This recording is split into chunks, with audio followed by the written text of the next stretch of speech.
السلام عليكم ورحمة الله. أعوذ بالله من الشيطان الرجيم. وما كان لبشر أن يكلمه الله إلا وحيا أو من وراء حجاب أو يرسل رسولا فيوحي بإذنه ما يشاء إنه علي حكيم. وكذلك أوحينا إليك روحا من أمرنا ما كنت تدري ما الكتاب ولا الإيمان ولكن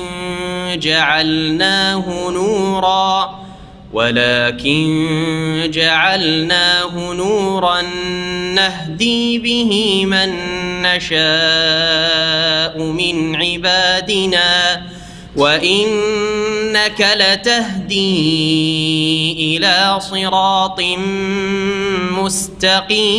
مستقيم صراط الله الذي له ما في السماوات وما في الأرض ألا إلى الله تصير الأمور. السلام عليكم ورحمة الله وبركاته. إن الحمد لله نحمده ونستعينه ونستغفره ونعوذ بالله من شرور أنفسنا ومن سيئات أعمالنا من يهده الله فلا مضل له ومن يضلل فلا هادي له وأشهد أن لا إله إلا الله وحده لا شريك له وأشهد أن محمدا عبده ورسوله صلى الله تعالى عليه وعلى آله وصحبه وسلم تسليما كثيرا. أما بعد فقد قال الإمام البخاري رحمه الله تعالى قال ابن شهاب وأخبرني أبو سلمة بن عبد الرحمن أن جابر بن عبد الله الأنصاري قال وهو يحدث عن فترة الوحي فقال في حديثه بين أنا أمشي إذ سمعت صوتا من السماء فرفعت بصري فإذا الملك الذي جاءني بحراء جالس على كرسي بين السماء والأرض فرعبت منه فرجعت فقلت زملوني فأنزل الله عز وجل يا أيها المدثر قم فأنذر إلى قوله والرجز فاهجر فحمي الوحي وتواتر. মহান আল্লাহর সমস্ত প্রশংসা যে আল্লাহ রাব্বুল আলামিন ওহীর মাধ্যমে মানব জাতির অন্তরকে আলোকিত করেছেন, জীবনের সংশোধন করেছেন, সঠিক পথের দিক নির্দেশনা দিশা প্রদান করেছেন, জান্নাতের রাস্তা সুস্পষ্ট করেছেন, জাহান্নামের রাস্তা থেকে সতর্ক সাবধান করেছেন। ওহীর মাধ্যমে আল্লাহ রাব্বুল আলামিন আমাদের মতো মানুষদেরকে হেদায়েত নসিব করেছে, আলহামদুলিল্লাহ রাব্বিল আলামিন। ওহী ছাড়া কোনো মানুষ হেদায়েত পেতে পারে না। আম্বিয়া রাসূলগণ ওহী আসার আগে তারাও কিছু জানতেন না, যদিও সৃষ্টিগতভাবে চারিত্রিক ক্ষেত্রে তারা সবচেয়ে ভালো মানুষ হইতেন সমাজের, কিন্তু আল্লাহ রাব্বুল আলামিনের হেদায়েত বা রাহনুমাই দিক নির্দেশনা ছাড়া মানুষ যে কোনো স্তরের হোক না কেন সঠিক পথ খুঁজে নিতে পারে না। ওহী এমন একটি আল্লাহ রাব্বুল আলামিনের নিয়ামত, যেই নিয়ামতের বদৌলতে ঈমান এসেছে, ইসলাম এসেছে, তাহারাত পবিত্রতা এসেছে, অন্তরের শরীরের সালাত, যাকাত, হজ, আখলাক, চরিত্র গঠন যা কিছুই হোক ওহীর মাধ্যমেই আমরা তা ঠিক করতে পেরেছি। এই ওহীর পর্ব আমাদের আলোচনা সহিহুল বুখারী থেকে। আজকে ছোট ছোট 3টি হাদিস রয়েছে। 4 নম্বর হাদিস ইমাম বুখারী রহমতুল্লাহ আলাই বর্ণনা করছেন, সরাসরি সাহাবী থেকে শুরু করি। জাবের বিন আবদুল্লাহ আনসারী রাদিয়াল্লাহু তাআলা আনহু, বাপ ছেলে দুজনেই সাহাবী ছিলেন রাদিয়াল্লাহু আনহুমা, বলা উচিত রাদিয়াল্লাহু আনহুমা। জাবেরের পিতা আবদুল্লাহ ওহদে শহীদ হয়েছিলেন রাদিয়াল্লাহু আনহু। কালা, তিনি বলছেন, এই জাবের, ওয়াহুয়া ইউহাদ্দিসু আন ফাতরাতিল ওয়াহি। রাসূলুল্লাহ সাল্লাল্লাহু আলাইহি ওয়াসাল্লাম জাবের রাদিয়াল্লাহু তাআলা আনহুকে বর্ণনা করেছেন, জাবের রাদিয়াল্লাহু তাআলা আনহু বর্ণনা করেছেন। কালা, জাবের বলছেন, ওহির যে বিরতি ছিল, ওহির মাঝখানে একটা বিরতি ছিল। প্রথম ওহি নাজিলের পরে এটা সময় কী হয়েছিল? ওহি স্থগিত ছিল বা বিরতি ছিল মাঝখানে। এর আগে কিন্তু একদিন বলেছি যে এই বিরতির সময়টা কতটুকু ছিল, কিছু মনে আছে? কেউ বলেছেন? হ্যাঁ, 6 মাস। হ্যাঁ, কেউ বলেছেন? হ্যাঁ, একজন করে 40 দিন। মাশাআল্লাহ, মনে আছে। অল্প সময় যেটা 40 দিন, এইটারই সম্ভাবনা বেশি। যদিও কেউ বলেছেন যে 2.5 বছর, 2.5 বছর যেরকম বলেছেন। তো বিভিন্ন মত থাকলেও অল্প সময় বিরতি থাকার কথা। জি হ্যাঁ, তো এটাকে বলা হয় ফাতরাতুল ওয়াহি। ফাতরা মানে কোনো কিছুর গ্যাপ, শূন্যতা, বা কোনো কিছু থেমে যাওয়া। জি, এই জন্য মানুষ কর্ম করতে করতে যখন ক্লান্ত হয়ে থেমে যায়, এটা বলে ফুতুর বলা হয়। হ্যাঁ, ফাতরাতুন, ফুতুর তা দিয়ে। আর ফুতুর ত দিয়ে যদি হয়, তোর মানে হয় নাস্তা। জি, ইফতার। তো ফাতরাতুল ওয়াহি সম্পর্কে মানে ওয়াহির বিরতি সম্পর্কে বর্ণনা করছিলেন। ফাকালা ফি হাদিসেহি, রাসূলুল্লাহ সাল্লাল্লাহু আলাইহি ওয়াসাল্লাম তার হাদিসে বলেন, জাবের শুনেছেন, বাইনা নামশি, এক সময় আমি মক্কার কোনো এক স্থানে হাঁটছিলাম, রাস্তায় চলছিলেন। ইসামে তো সৌতা মিনাস সামাহ, হঠাৎ করে আকাশ থেকে একটি আওয়াজ শুনলাম। ফারাফা তো রাসি, তখন আমি মাথাটা ওপরে উঠিয়ে দেখলাম। স্বাভাবিক, ওপর থেকে আওয়াজ শুনলে মানুষ তাকাবে ওইদিকে যে কি হচ্ছে বা কি আওয়াজ আসছে। আমরা এমনি প্লেনের আওয়াজ শুনলে কি করি? হ্যাঁ, তাকিয়ে দেখি। যতই বড় একটু তাকিয়ে দেখি, বিশেষ করে যদি বেশি জোরে আওয়াজ হয় তা আরও তাকিয়ে দেখি, যারা কাছে চলে এসছে মনে হয়, তাই না? ফাইজাল মালাক, হঠাৎ করে দেখি সেই ফেরেশতা। মালাক এক বচন, মালাইকা হচ্ছে বহু বচন। মালাক আরবিতে মালাক, ফেরেশতা শব্দটি ফার্সি শব্দ, উর্দু শব্দ। বাংলাতে মালাক বললে কেউ বুঝবে না, কিন্তু আসলে যেমন সলাৎ বলা উচিত নামাজ না বলে, সিয়াম বলা উচিত বা সম বলা উচিত রোজা না বলে, হ্যাঁ, তারপর সলাৎ আলা নবী বলা উচিত দুরুদ না বলে, ঠিক ওই রকমই মালাক ফেরেশতাকে বলা উচিত ফেরেশতা না বলে। কারণ এগুলি হচ্ছে ইসলামী পরিভাষা। ইসলামী পরিভাষাগুলি ইসলামে টার্মে রাখাটাই ভালো, কিন্তু একেবারে যেন অপরিচিত শব্দ। হ্যাঁ, মালাক যদি বলা হয় তো একবারে অপরিচিত শব্দ। ভারত, বাংলাদেশ, পাকিস্তানের শতকরা একজন তো দূরের কথা, মানে শতকরা হাজারে 2জনও বা একজন হয়তো বুঝবে কিনা আল্লাহ। কারণ দিন শিখি না আমরা, আসলে দিন শেখা খুব জরুরি। সেই মালাক বোঝানোর জন্য ফেরেশতা বলছি, আল্লাযী জাআনি বিহেরা, যে আমার কাছে এসেছিল কোথায়? হেরা পাহাড়ের গুহায় বা হেরা পর্বতে। তাকে দেখছি মাঝখানে বেশ কিছুদিন বিরতি নেই একবার আসার পরে। তারপরে হঠাৎ করে দেখি যে সেই ফেরেশতা, সেই মালাক এসে গেছেন। কি অবস্থায়? জালেসুন আলা কুরসি বাইনা সামাই ওয়াল আরদি, আকাশ এবং জমিনের মাঝখানে একটা চেয়ারে বসে আছেন। কুরসি মানে চেয়ার, চেয়ারে বসে আছেন। ফারাইবতু মিনহু, আমি তাতে আতঙ্কিত হইলাম। রব মানে হচ্ছে চরম ভয় পেয়ে যাওয়া। আমি তাতে ভয়ে ভীত হয়ে গেলাম। ভয় স্বাভাবিক, যদি অসাধারণ রূপে দেখেন, জি হ্যাঁ, তাহলে আপনি বরদাস্ত করতে পারবেন না। মালাইকা আপন চেহারায় দেখা তো দূরের কথা, আপন রূপে দেখা তার কথা। একটা জিনকেও যদি দেখেন আর মানুষের রূপেও দেখেন, কিন্তু অসাধারণ লাগে, মানুষের মতো লাগে না, তো আপনার প্রাণ উড়ে যাবে, তাই না? ফেরেশতা তো দূরের কথা, মানুষ এত দুর্বল আছে। মানুষ নিজেকে অনেক বিচক্ষণ আর খুব সাহসী মনে করেন, কিন্তু অখলেকাল ইনসান ও দাইফ, আল্লাহ কোরআনে ঘোষণা করছে মানুষকে খুব দুর্বল করে সৃষ্টি করা হয়েছে। যতই বড় মানুষ হোক অসহায়। এমন এমন মুহূর্ত মানুষের জীবনে চলে আসে যখন মনে করেন উফ, আমার মতো দুর্বল পৃথিবীতে কেউ নেই, আমার মতো অসহায় কেউ নেই। একটা মারাত্মক অসুখ হইলে এমন হয়ে গেছে নার্ভাস, আমার মতো কমজোর অসহায় আর পৃথিবীতে কেউ নেই।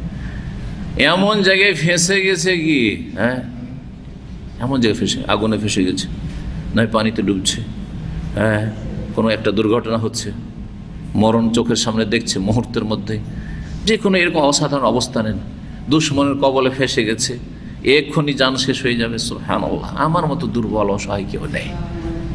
সর্বশক্তিমান একমাত্র আল্লাহ রাব্বুল আলামিন, আল্লাহু আকবার, যিনি বিপদ আপদে সবসময় বান্দার সাথে রয়েছেন, তাকেই ডাকতে হয়। কিন্তু এক শ্রেণীর এত অধম অসহায় যে তার চাইতে অসহায় অধমকে ডাকে, মৃতকে ডাকে, নিজে জীবিত থেকে কাকে ডাকে? মৃতকে ডাকে। ইয়া গৌস, জিলানী, এরা মৃত, চিশতি মৃত, শাহজালাল মৃত, এরা কবরে চলে গেছে। এদের যে কি অবস্থা, তারা নিজের অবস্থা নিয়ে আছেন, আশা করি ভালো অবস্থা, কিন্তু আপনাকে কি দিতে পারে? কেউ যদি জান্নাতি হয় তার মানে সে দিতে পারে নাকি? জীবিত অবস্থায় দিতে পারে না, মৃত অবস্থায় দিতে পারবেন না। কোরআন এগুলোকে অস্বীকার করেছে।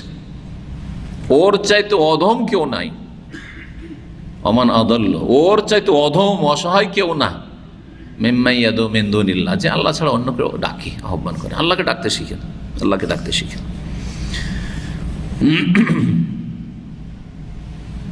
ভয় পেয়ে গিয়ে ফিরে আসলেন, বলছেন ফারাজাত, ফিরে আসলেন রাসূলুল্লাহ সাল্লাল্লাহু আলাইহি ওয়াসাল্লাম, ফিরে আসছেন ভয়ভীত হয়ে। মানুষ ভয় পেলে ঠান্ডা লাগে বেশি, কাঁপতে লাগে, থরথর করে কাঁপতে লাগে, ঘামও ছুটে, আবার ভিতরে কম্পনও থাকে, হাত পা ধরে রাখতে পারছেন না, দাঁড়াইতে পারছেন না, আপনি এই অবস্থা হয়ে যায়, অচল হয়ে যায়। লাঠি হাতে থাকলে অজান্তে লাঠি পড়ে যাবে, অস্ত্র হাতে আছে, কিন্তু যদি আপনি বেশি ভয় পেয়ে যান, হাত থেকে ছুটে পড়ে যাবে, দৌড়তে পারবেন না, মারতে পারবেন না। জি, ফাকুলতু, এসে পরিবারকে বললেন, খাদিজা রাদিয়াল্লাহু আনহাকে, যদি এখানে স্পষ্ট নেই, জাম্মিলুনি জাম্মিলুনি, আমাকে কম্বল পরিয়ে দাও, কম্বল পরিয়ে দাও, কম্বল জড়িয়ে দাও, বা চাদর জড়িয়ে দাও। দেশার অন্য রিওয়ায়েতে রয়েছে দাসসিরুনি দাসসিরুনি, আমাকে চাদর জড়িয়ে দাও, চাদর জড়িয়ে দাও, চাদর দিয়ে জড়িয়ে দাও, বা কম্বল দিয়ে আমাকে ঢেকে দাও। এই জাম্মেলুনি থেকে সূরাতুল মুজাম্মিল, ইয়া আইয়ুহাল মুজাম্মিল শব্দ এসেছে, ইয়া আইয়ুহাল মুজাম্মিল। আর দাসসিরুনি থেকে সূরাতুল মুদ্দাসসির, ইয়া আইয়ুহাল মুদ্দাসসির কুম ফাআনজির। দ্বিতীয় পর্বে যে আয়াতগুলি নাজেল হয়, সেটা প্রমাণ করে যে শব্দটি ছিল দাসসিরুনি দাসসিরুনি। যদিও রাসূলুল্লাহ সাল্লাল্লাহু আলাইহি ওয়াসাল্লাম হয়তো এই শব্দও বলেছেন, আবার একাধিক শব্দ দুটোই বলতে পারেন। জি হ্যাঁ, অনেক সময় বর্ণনাকারী ঠিক ওই শব্দটি হয়তো উল্লেখ করেন, রেওয়ায়েত বিল মানা করেছে। হাদিসের একটি বুঝার বিষয় হচ্ছে রেওয়ায়েত বিল মানা। রাসূলুল্লাহ সাল্লাল্লাহু আলাইহি ওয়াসাল্লাম যেই শব্দটি বলেছেন হুবহু ওই শব্দটি বর্ণনা করে থাকে কখনো কখনো বর্ণনাকারী, কখনো কখনো ভাবটা মনে আছে, বিষয়বস্তুটা, টপিক্সটা মনে আছে যে এইভাবে রাসূলুল্লাহ বলেছেন, কিন্তু শব্দটা কি বলেছেন মনে নেই হয়তো। তখন এই ক্ষেত্রে মুহাদ্দিসিনে কেরাম বৈধ করেছেন যে অর্থ যদি পাল্টিয়ে না যায়, তাহলে রিওয়ায়াত বিল মানা অর্থটা প্রকাশ করতে পারে। যেমন দাসসিরুনি বলেছেন, জাম্মিলুনি বলেছেন, দুটি শব্দ কাছাকাছি। চাদর, চাদর জড়িয়ে দেওয়া, এমন কাপড়, মোটা কাপড় জড়িয়ে দেওয়া যেটাতে মানুষের শীত চলে যায়। ফাআনজালাল্লাহু আযজা ওয়া জাল্লা, মহান আল্লাহ তখন এই আয়াত নাযিল করলেন, যেই সময় থরথর করে কাঁপছিলেন। আর কি রাসূলুল্লাহ সাল্লাল্লাহু আলাইহি ওয়াসাল্লাম বলছেন, আমাকে চাদর জড়িয়ে দাও। ইয়া আইয়ুহাল মুদ্দাসসির কুম ফাআনজির ওয়া রাব্বাকা ফাকাব্বির ওয়া সিয়াবাকা ফাতাহির ওয়া রুজজা ফাহজুর। এই আয়াতগুলি নাযিল হলো 1 থেকে নিয়ে 5, এখানেও 1 থেকে নিয়ে 5, সূরা আলাকাও ছিল 1 থেকে 5। কিন্তু হে চাদর পরিধানকারী মুদ্দাসসির, কম, জি, ভয়ে কাঁপলেও হবে না, আর কম্বল জড়িয়ে চাদর জড়িয়ে শুয়ে থাকলেও হবে না। জি, কম, দাঁড়া, উঠো। ফাআনজির, এখন সতর্ক করো। প্রথমবারে কিন্তু আনজির বলা হয়নি, সতর্ক করো, মানুষকে শিখাও, মানুষকে জানাও, সাবধান করো, কিছুই বলা হয়নি। বলেছে ইকরা, নিজে পড়ো। প্রথম যেটা শিখেছিল সেটা হচ্ছে নিজে পড়ো। কলম দিয়ে আল্লাহ শিখিয়েছেন, এলেম, এসব শিখিয়েছেন। তাহলে বোঝা গেল যে মানুষকে শেখাবার আগে নিজে কি করতে হবে? শিখতে হবে। প্রথম আল্লাহ ইকরা পড়তে বলেছেন, বারবার করে শিখতে বলেছেন, এলেম হাসিল করতে বলেছেন। আর দ্বিতীয় পর্ব ওহির হচ্ছে কম ফানজের, এখন দাওয়া এবং তাবলীগ করতে বলেছেন। তাহলে এলেম ছাড়া সারা জীবন পাপ টাপ করে এলেন, আর এলাকার একেবারে অশিক্ষিত মানুষ, আর শিক্ষিত হলো জেনারেল শিক্ষিত মানুষ, ইসলামের কোনো জ্ঞান নেই, ডাক্তার, ইঞ্জিনিয়ার অথবা জেনারেল লাইনের প্রফেসর অথবা একজন পয়সাওয়ালা পুঁজিপতি, সারা জীবন পাপ টাপ করে সুদ ঘুষ খেয়ে আর রিটায়ার হয়ে তারপরে এখন এত গুনার কাফারা কোথায় খুঁজতে খুঁজতে দেখলো যে সবচেয়ে বড় অঙ্ক এই চিল্লাওয়ালারা বলছে। তখন সে চিল্লাই বেরিয়ে গেল। কোথায় গেছে? তবলিগে। তবলিগ মানে পৌঁছাইতে। কি পৌঁছাইতে গেছে? পকেটে যদি টাকা না থাকে আর বলেন আমি খুব দান খেরাত করতে এসেছি, তা আপনার কি বলবে লোকে? যে হয় সে কি করছে? উপহাস ঠাট্টা উপহাস করছে, আর না হলে সে পাগল হয়ে গেছে।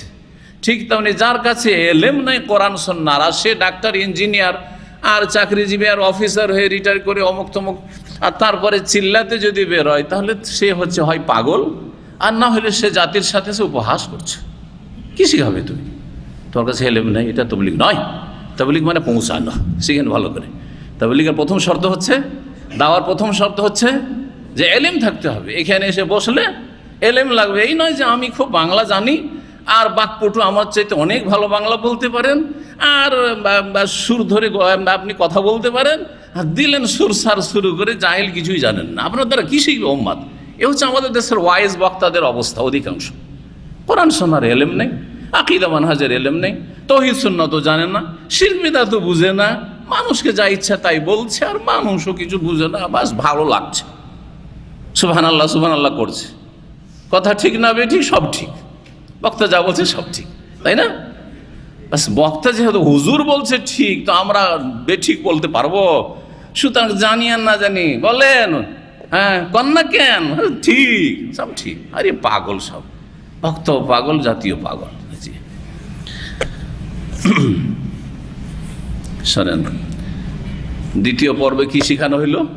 এখন তবলিগ করো। আনজের মানে বাল্লিগ, সতর্ক সাবধান করো, মানে জাহান্নামের রাস্তা থেকে সতর্ক সাবধান করো, শিরক ভরি থেকে সতর্ক সাবধান করো, পাপাচার থেকে সতর্ক সাবধান করো। মানুষ অন্যায়ের ক্ষেত্রে সাবধান করে, এনজার মানে সাবধান করা, আর ভালো কাজের ক্ষেত্রে কি করে?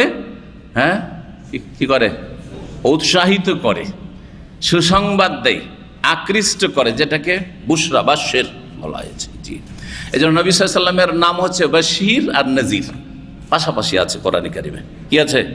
বাশির মানে সুসংবাদ দাতা, সুসংবাদ, জান্নাতের সুসংবাদ, আসো জান্নাতের রাস্তায়, ভালো কাজ করো জান্নাত, এটা হচ্ছে বাশির, বাশিরের কাজ। নাজিরের কাজ সাবধান জাহান্নামের কাজ থেকে, জাহান্নামের রাস্তা থেকে, পাপাচার থেকে, শিরক থেকে, কুফরি থেকে, নাস্তিকতা থেকে, কবর মাজার পূজা থেকে, দরগা দুর্গা থেকে সাবধান, বিদআত থেকে সাবধান। এই যে এনজার, এইরকমই কোরআনে কারিমে বলা হয়েছে নবীকে, যেমন বাশিরা ওয়া নাজিরা বলা হয়েছে, তেমনই বলা হয়েছে মুবাশশিরাম ওয়া নাজিরা আর মুনজির বলা হয়েছে। ইন্নামা আনতা মুনজির, হে নবী তুমি সতর্ক সাবধানকারী ছাড়া আর কিছু না। ওয়া লিকুল্লি কওমিন হাদ, মুনজির বলা হয়েছে। মুবাশশিরাম ওয়া নাজিরা ওয়া দাইয়ান ইলাল্লাহ, দাইয়ান ইলাল্লাহ, আল্লাহর দিকে দাওয়াত দেনেওয়ালা বলা হয়েছে। এবং মুবাশশির, সুসংবাদ কিসের? ভালো কাজ করলে সুসংবাদ রয়েছে। সতর্ক সাবধান কি থেকে? মন্দ কথা কাজে লিপ্ত থাকলে সাবধান হয়ে যাবে। এখন সতর্ক করছি। আম্বিয়া রসুলগণের এই দুটো গুণবাচক নাম ছিল সবার। জি, তারা সতর্ক সাবধান করেছেন ভুল পথ থেকে, আর সুসংবাদ দিয়েছেন ভালো কথা কাজের ক্ষেত্রে, যে ভালো কথা কাজকে গ্রহণ করো এবং সেই অনুযায়ী জীবন গড়ো, তাহলে তোমাদের জন্য ইহকাল পরকাল কি রয়েছে? বুশরা, লাহুমুল বুশরা ফিল হায়াতিদ দুনিয়া ওয়া ফিল আখিরা, ইহকাল পরকালে সুসংবাদ রয়েছে। এই আয়াতগুলি নাজেল হইল ফাহামিয়াল ওয়াহি, ও তারপরে ওহি সরগরম হয়ে গেল। ওহি কি হয়ে গেল? সক্রিয় হয়ে গেল। হামিয়া মানে হচ্ছে উত্তপ্ত হয়ে যাও। তো ওহি তো উত্তপ্ত হওয়ার বিষয় না। উত্তপ্ত কি হয়? ঠান্ডা জিনিসকে গরম করলে হ্যাঁ উত্তপ্ত হয় আগুন দিয়ে, তাই না? তো এটা গরম হয়ে যাওয়া মানে যেটাকে বলি হ্যাঁ এই লোকটি খুব সরগরম, যদিও শব্দটি উর্দু কিন্তু আমরা অনেকে ব্যবহার করি, মানে অ্যাক্টিভ এখন, জি সক্রিয়, জি হ্যাঁ সক্রিয়। ওহি কি কন্টিনিউ এখন চালু হয়ে গেল, আর ওহির বিরতি নেই। সকাল সন্ধ্যা দিনে কয়েকবার করে ওহি আসতে আছে, কয়েকবার করে জিবরাইল আসতে আছে, কোনোদিন কয়েকবার করে, মানে প্রতি সপ্তাহে দিন হয়তো আসতেই আছে, কখনো কম কখনো বেশি, কিন্তু আসতে আছে। আর ওহি থামেনি। ওয়াতাতা ওয়ারা, এবং পরস্পর আসতেই থাকলো। অন্য রিওয়ায়াতে ওয়াতাতা বা, তাতাবা আর তাওয়াতারা, তাওয়াতারা একই অর্থ। তাওয়াতর মানে লাগাতার আসা, বিনা বিরামহীন ওহি আসতে থাকা, এই হচ্ছে তাতাবো বা তাওয়াতরের অর্থ। এই ছিল হাদিস। এই হাদিস দ্বারা কি বোঝা গেল যে রাসূলুল্লাহ সাল্লাল্লাহু আলাইহি ওয়াসাল্লাম জিবরাইল আলাইহিস সালামকে জি আপন আকারে দেখেছেন। আপন আকারে জিবরাইল আলাইহিস সালামকে রাসূলুল্লাহ সাল্লাল্লাহু কয়বার দেখেছেন জানেন? হ্যাঁ, 3 বার। কে 3 বার বল? 2 বার। 2 বার বললেন না 3 বার? 2 বার। 3 বার বললে জানবো যে তৃতীয়বার কি, কারণ আমার 2 বারই জানা আছে। একবার কোথায় দেখেছেন? এই ঘটনা, এটা জি, এই তো হাদিসে আসলে এইটা হাদিস ওর দলিল। আর আরেকবার দেখেছেন, হ্যাঁ জি মেরাজে দেখেছেন, মেরাজে। জি, ওয়ালাকাদ রাআহু নাজলাতান উখরা, সূরা আল্লাহ বলছেন নিশ্চয়ই রাসূলুল্লাহ সাল্লাল্লাহু আলাইহি ওয়াসাল্লাম রাআহু, তাকে দেখেছেন, মানে আল্লাহকে নয়। রাআহু তাকে দেখেছেন মানে জিবরিল, এটা হচ্ছে সহিহ তাফসীর। জিবরাইল আলাইহিস সালাম দেখেছেন নাজলাতান উখরা মানে আরেকবার, মাররাতান উখরা, দ্বিতীয়বার। তাহলে কোরআন স্পষ্ট করছে যে দ্বিতীয়বার দেখেছেন কোথায়? জি ইনদা সিদরাতুল মুনতাহা, সিদরাতুল মুনতাহা যে কুল গাছ, বড়ই গাছ আছে সেখানে। জি হ্যাঁ, ইনদাহা জান্নাতুল মাওয়া, যেখানে জান্নাতুল মাওয়া রয়েছে, বোঝা গেল জান্নাত তো আকাশে রয়েছে। জি আল্লাহু আকবার। এই ছিল হাদিস। এতে অন্য রিওয়ায়াতে রয়েছে যে আমার অন্তরটা কাঁপছিল, অন্তরটা কাঁপছিল। তো এই ক্ষেত্রে একটা শব্দ রয়েছে ফোয়াদহু, ফোয়াদ মানে হচ্ছে অন্তর। আফএদা বহুবচন সূরায়ে হুমাযাতে রয়েছে, তাত্তালেও আলাল আফএদা। আর একটা রয়েছে বাওয়াদের, বাওয়াদের মানে হচ্ছে হৃদয়। আমার হৃদয় তত্তর করে কাঁপছিল। এই ছিল হাদিস। 5 নম্বর হাদিস আমরা আসি, যে হাদিস বর্ণনা করছেন প্রখ্যাত তাবেঈ আর সেই যুগের ইমাম, বড় আলেম সাঈদ ইবনে জুবাইর রাহমাতুল্লাহি আলাইহি, যাকে সেই যুগের বড় জালেম গভর্নর বাসরার হাজ্জাজ বিন ইউসুফ খুন করেছিল। বহু মানুষকে খুন করেছিল, তার মধ্যে বড় বড় আলেম আইম্মাদেরকে, তাবেঈনদেরকে, সাহাবীদেরকে ছাড়েনি। সুবহানাল্লাহ। এই জালেম, যে জালেম সম্পর্কে রাসূলুল্লাহ সাল্লাল্লাহু আলাইহি ওয়াসাল্লাম ভবিষ্যদ্বাণী করেছেন যে সাকিফ বংশে, তায়েফের একটা বড় বংশ ছিল সাকিফ, যারা হুনাইনের যুদ্ধে রাসূলুল্লাহ সাল্লাল্লাহু আলাইহি ওয়াসাল্লামের বিরুদ্ধে লড়াই করেছিল, ওই বংশ থেকে এই সাকিফ গোত্র যেটা, এই বংশ থেকে হাজ্জাজ বিন ইউসুফ সাকাফি, বড় জালেম, কুখ্যাত। ইসলামের ইতিহাসে ওর মতো জালেম পয়দা হয়নি 1400 বছরে। এত বড় জালেম পয়দা, আর হয়তো হবে কোনো সন্দেহ আছে, তবে গায়েব জানা নেই, এই জন্য এটা নিশ্চিত বলা যাবে না। আল্লাহ হেফাজত করে জালেমদের থেকে। মজার কথা, জানার কথা যেটা, যে বহু লোককে 1,20,000 কথা এসছে, 1,20,000 মানুষকে ধরে ধরে মেরেছিল। মানে যুদ্ধের ময়দানে নয় যে পালাচ্ছার মারছে, ওগুলো হিসাব নাই। ধরে ধরে বেঁধে বেঁধে যাদেরকে মেরেছিল তাদের সংখ্যা ছিল 1,20,000। কত বড় কুখ্যাত খুনি ছিল জালেম। সর্বশেষ যেই ব্যক্তিকে খুন করে তিনি হচ্ছেন এই প্রখ্যাত তাবী সাঈদ ইবনে জুবাইর রাহমাতুল্লাহি আলাইহি, ইমাম বড়, তাকে হক কথা বলার জন্য। তারপরে তিনি একটি বদদুয়া করেছিলেন এই সাঈদ ইবনে জুবাইর, সুবহানাল্লাহ, আল্লাহ আমার পরে যেন কাউকে খুন না করতে পারে এই জালেম, আমার পরে কাউকে খুন করার শক্তি সামর্থ্য তাকে দিও না, এই দোয়া করেছিলেন। তারপরে মাত্র কয়েকদিনের মধ্যেই মারাত্মক রোগে আক্রান্ত হয়, আর রাত দিন চিৎকার করতে থাকে, ছটফট করতে থাকে, আর তারপরে এই জালেম ধ্বংস হয়। যদিও সে কাফের ছিল না, সঠিক মতে কাফের ছিল না, বড় বড় খুন করলেও কাফের হয়নি। আবেগে শুধু কাফের ফতোয়াটা আমাদের দেশে আছে, মতের মিল না হলে দেন কাফের বলে, তাই না? ইখতিলাফ, তাহলে ও কাফের, আরও কেউ তো কত কিন। হ্যাঁ, ইসলামের শত্রু বানিয়ে ছাড়লেন তাকে। না, এইসব ভাষাগুলি যারা বলছে তাদের দুনিয়া আখেরাত খারাপ করছে, নিজেরাই কাফের হয়ে যাবে, হ্যাঁ নিজেরাই আখেরাতকে ধ্বংস করবে, এবং তাদের নেকিগুলো যাদেরকে কাফের ফতোয়া লাগাবে আর তাদেরকে ইসলামের দুশ্মনের ফতোয়া লাগাবে, যেমন সহি আকিদার আলেমদের ক্ষেত্রে লাগাচ্ছে, মনে রাখতে হবে যে এরা কিন্তু ওই নেকিগুলি নিয়ে যাবে। আপনার সাথে মতের মিল নেই, সে কুফরির ফতোয়া লেবেল লাগাচ্ছেন, নেকিগুলো সব নিয়ে যাবে, লাভ করে দিচ্ছেন, ক্ষতি করেন না। যেমন সাহাবাই কেরামদেরকে শিয়ারা গাল দিয়ে সাহাবাই কেরাম ক্ষতি করতে পারেন, লাভ করে দিচ্ছে, কিয়ামত পর্যন্ত নেকির রাস্তা খোলা আছে। ওই রকমই কোরআন সুন্নাহর আলেমদেরকে যারা গাল দিচ্ছে আমাদের কিন্তু লাভ করে দিচ্ছে, আলহামদুলিল্লাহ। এই জন্য এইটা যখন মগজে থাকবে তখন ওই আলেম, সেই আকিদার আলেম যাকেই গাল দিক না কেন, আর তার রাগ করার কথা না, সে যাকে নাই কি হোক অথবা অন্য কোনো সেই আকিদার আলেমরাই হোক, কেউ রাগ করবে না যদি এই মাসআলাটি বা এই পয়েন্টটি মনে থাকে যে আমার নেকি বাড়ছে। যেমন সাহাবীদের নেকি বাড়ছে, যত রাফিজি শিয়া গাল দিচ্ছে তত সাহাবীদের নেকি বাড়তেই আছে, কারণ আল্লাহ ওদের নেকির রাস্তাটা খোলা রাখতে চেয়েছে। মানুষ মারা যাওয়ার পর নেকির রাস্তা বন্ধ হয়ে গেছে, একটা সাদকার রাস্তা, সাদকা যদি কেউ না করে তো গাল দিচ্ছে, ওইটাও সাদকা হচ্ছে, নেকি বাড়তি আছে। এজন্য এতে কষ্ট পাওয়ার কোনো প্রয়োজনই নেই, কষ্ট পাওয়ার কথাই না আসলে। জি, অনেকে আপনারা আবেগে কষ্ট পাচ্ছেন, সই আকিদার ভাইরা, না না কোনো কষ্ট নেই, আলহামদুলিল্লাহ আলহামদুলিল্লাহ, লাভ করে দিচ্ছে। সর্বনাশ তাদের হচ্ছে। সাঈদ বিন জুবাইরের দোয়া কবুল হয়েছিল, সে চিৎকার করে করে, জি, আর বলতো কি জানেন, যে এই যে সাঈদ বিন জুবাইর দেয়ালে, আল্লাহু আকবার, মরণশয্যায় শুয়ে আছে, আর ওই দেখাচ্ছি কি যে দেখতে পাচ্ছে, আল্লাহ তাকে দেখাচ্ছে, আল্লাহর গজব ফেরেশতা, এই সাঈদ বিন জুবাইর আমাকে খেতে আসছে, আমাকে খেতে আসছে, এই চিৎকার করতে করতে মারা গেছে। জি হ্যাঁ, মাঝে মাঝে আমার ইচ্ছা হয় এর জীবনে আমার কাছে নোট করা আছে, আলোচনা করা, যাতে বুঝতে পারেন আর জালেমরা এরকম জুলম না করেন, কারণ পরিণাম খুব খারাপ, জালেমের পরিণাম খুব খারাপ, যেই রকমই জুলম করেন না কেন, যেই রকমই জুলম, কে ধর্ষণের জুলুম করুক আর আপনার কি বলছে খুনের জুলুম করুক, যেমন আজকাল জুলম হচ্ছে, গণপিটুনির জুলম এই যে জালেমরা করছে, গোটা গ্রাম গোটা এলাকাবাসী যতগুলি লোক শরীক হয়েছে গণপিটুনিতে, সবগুলি আল্লাহর গজব, আল্লাহ লানত পড়তেই আছে, আল্লাহ লানত পড়তে আছে। যে চলে গেল সে তো শহীদ হয়ে গেল ইনশাআল্লাহ, সে যদি মুমিন মুসলিম হয় তাহলে। কিন্তু যারা খুন করেছে তাদের উপর আল্লাহর গজব হইতেই আছে, আল্লাহর গজব হইতেই আছে। আরও যে কত গজব বাকি আছে দুনিয়াতে বেঁচে থাকলে তার প্রতীক্ষায় থাকুক, যদি তওবা করে না ফিরে আসে তারা।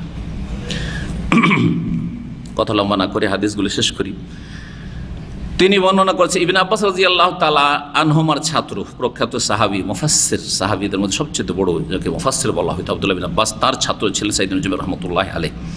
ফি কওলিহি তাআলা, মহান আল্লাহর এই বাণীর তাফসীরে আব্দুল্লাহ বিন আব্বাস রাদিয়াল্লাহু তাআলা আনহু বলছেন, লা তুহাররিক বিহি লিসানাকা লিতাআজালা বিহি, সূরাতুল কিয়ামার আয়াত নম্বর 16।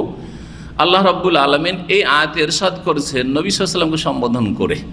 প্রথম দিকে যখন ওহী নাযিল হইতো, নবী সাল্লাল্লাহু আলাইহি ওয়াসাল্লাম ভাবতেন যে সাথে সাথে যদি মুখস্থ না করি তো যদি ভুলে যাই, যদি একটা শব্দ বা একটা লাইন ছুটে যায়, তাহলে তো মুশকিল, গুনাহগার হয়ে যাব। এই জন্য জিবরাইল আলাইহিস সালাম যেমনই আবৃত্তি করতে লাগতেন, তেলাওয়াত করতে লাগতেন, সাথে সাথে তেলাওয়াত করতে লাগতেন, ঠোঁট নড়াইতে লাগতেন আর জিহ্বা নড়াইতে লাগতেন। মানুষ যখন কথা বলে তখন জিহ্বাও নড়ে আর ঠোঁটও নড়ে, দুটোই নড়ে, এই করতেন। আল্লাহ বলছেন, লা তুহাররিক বিহি লিসানাকা, কোরআন তেলাওয়াত করতে গিয়ে বা মুখস্থ করতে গিয়ে তুমি তোমার জবানকে হিলাইও না, নড়াইও না। লিতাআজালা বিহি, তাড়াহুড়া করার উদ্দেশ্যে, তাড়াহুড়া করে মুখস্থ করার উদ্দেশ্যে। কাকে বলছেন? আল্লাহ নবী করিম সাল্লাল্লাহু আলাইহি ওয়াসাল্লামকে বলছেন। তারপরের অংশটুকু শুনেন, আল্লাহ নিশ্চয়তা দান করছেন, কি বলছেন? ইন্না আলাইনা জামআহু ওয়া কুরআনা সুম্মা ইন্না আলাইনা বায়ানা। আল্লাহ বলছেন নিশ্চয়ই আমার দায়িত্ব হচ্ছে জামআহু, কোরআনকে একত্রিত করা। কোরআনকে কি করা? সবগুলিকে একত্রিত করা, মানে একটিও ছুটে যাবে না, একটা শব্দও ছুটে যাবে না। জমা করা, একত্রিত করা, সংকলন করা আমার কাজ, আল্লাহ দায়িত্ব নিয়েছেন। আলাইনা জামা ওয়া কোরআনা, এমনকি পড়িয়ে দেওয়া আর কেরাত মুখস্থ করা আর শুদ্ধ পড়া করা আর বহু হাফেজের সিনাতে তার হেফাজত করা, সেটাও আমার দায়িত্ব। শুধু শব্দের হেফাজত না, তার অর্থের হেফাজত করা, যাতে অপব্যাখ্যাকারী বেদাতপন্থীরা ভুল ব্যাখ্যা করে মানুষকে গোমরাহ না করতে পারে কোরআন দিয়ে, সেটাও এর অন্তর্ভুক্ত। জি হ্যাঁ, সেটাও আল্লাহর দায়িত্ব। এই জন্য যুগে যুগে কোরআন সুন্নাহর আলেম পয়দা হতেই থাকবে, দায়ী এলাল্লাহ পয়দা হতেই থাকবে, মুজাদ্দিদ সংস্কারক প্রত্যেক শতাব্দীতে হতেই থাকবে। যেমন রাসূলুল্লাহ সাল্লাল্লাহু আলাইহি ওয়াসাল্লাম সহিহ বুখারী হাদিসে আছে, যেসব ধর্মের নামে কুসংস্কার থাকবে সেগুলিকে মানুষের সামনে তুলে ধরবে যে দেখো এগুলো ভেজাল, কিন্তু এগুলো ভেজাল। যেমন ভেজাল খাদ্যকে চিহ্নিত করা হয়, ভেজাল ধর্ম, ভেজাল যুক্ত ধর্ম, এটা ইসলাম নয়। ইন্না আলাইনা জামআহু ওয়া কুরআনা, দুটো কথা বললেন, জমা এবং পড়া। হ্যাঁ, কেরাতের মধ্যে হেফজও আছে। সুম্মা ইন্না আলাইনা বায়ানা, কেউ ভাবতে পারে যে আচ্ছা কোরআন তো বুঝা, ওইটা আমাদের দায়িত্ব, আল্লাহ ছেড়ে দিয়েছেন না। বলছেন সুম্মা ইন্না আলাইনা বায়ানা, আল্লাহ বলছেন সেটার বয়ান করা, সেটার বিশ্লেষণ করা, সেটার তাফসীর করা, সেটাও আমার দায়িত্ব। সেটা হচ্ছে আমার দায়িত্ব। অর্থাৎ এমন কোনো আয়াত নেই যে আয়াতের তাফসীর রাসূলুল্লাহ সাল্লাল্লাহু আলাইহি ওয়াসাল্লাম কথার দ্বারা বা কাজের দ্বারা করেননি। দ্বিতীয় ওহী হচ্ছে হাদিস। ওহী কিন্তু দুই রকম, ওহী হচ্ছে দুই রকম। এক ওহী হচ্ছে কি কোরআনুল কারীম, শব্দ অর্থ দুটো আল্লাহর পক্ষ থেকে। আর এক ওহী, ওহী মতলু ছাড়া, এটা ওহী মতলু বলা হয়, যেটা তেলাওয়াতকৃত। দ্বিতীয় ওহী হচ্ছে গায়র মতলু, মানে হাদিস। হাদিস দিয়ে আয়াতের ব্যাখ্যা করা হয়েছে, সেটা বাচনিক হাদিস হোক, নবী সাল্লাল্লাহু আলাইহি ওয়াসাল্লামের কথা, অথবা কাজের দ্বারা হোক, প্র্যাকটিক্যাল করে।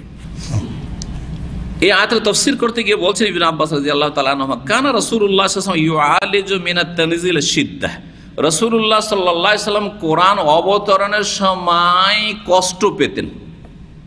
কোরআন যখন অবতীর্ণ হইতো তখন রাসূলুল্লাহ সাল্লাল্লাহু আলাইহি ওয়াসাল্লামের কি হইতো? কষ্ট হইতো। কোরআন বহন করা অত সহজ নয়, আপনারা যত সহজ মনে করছেন।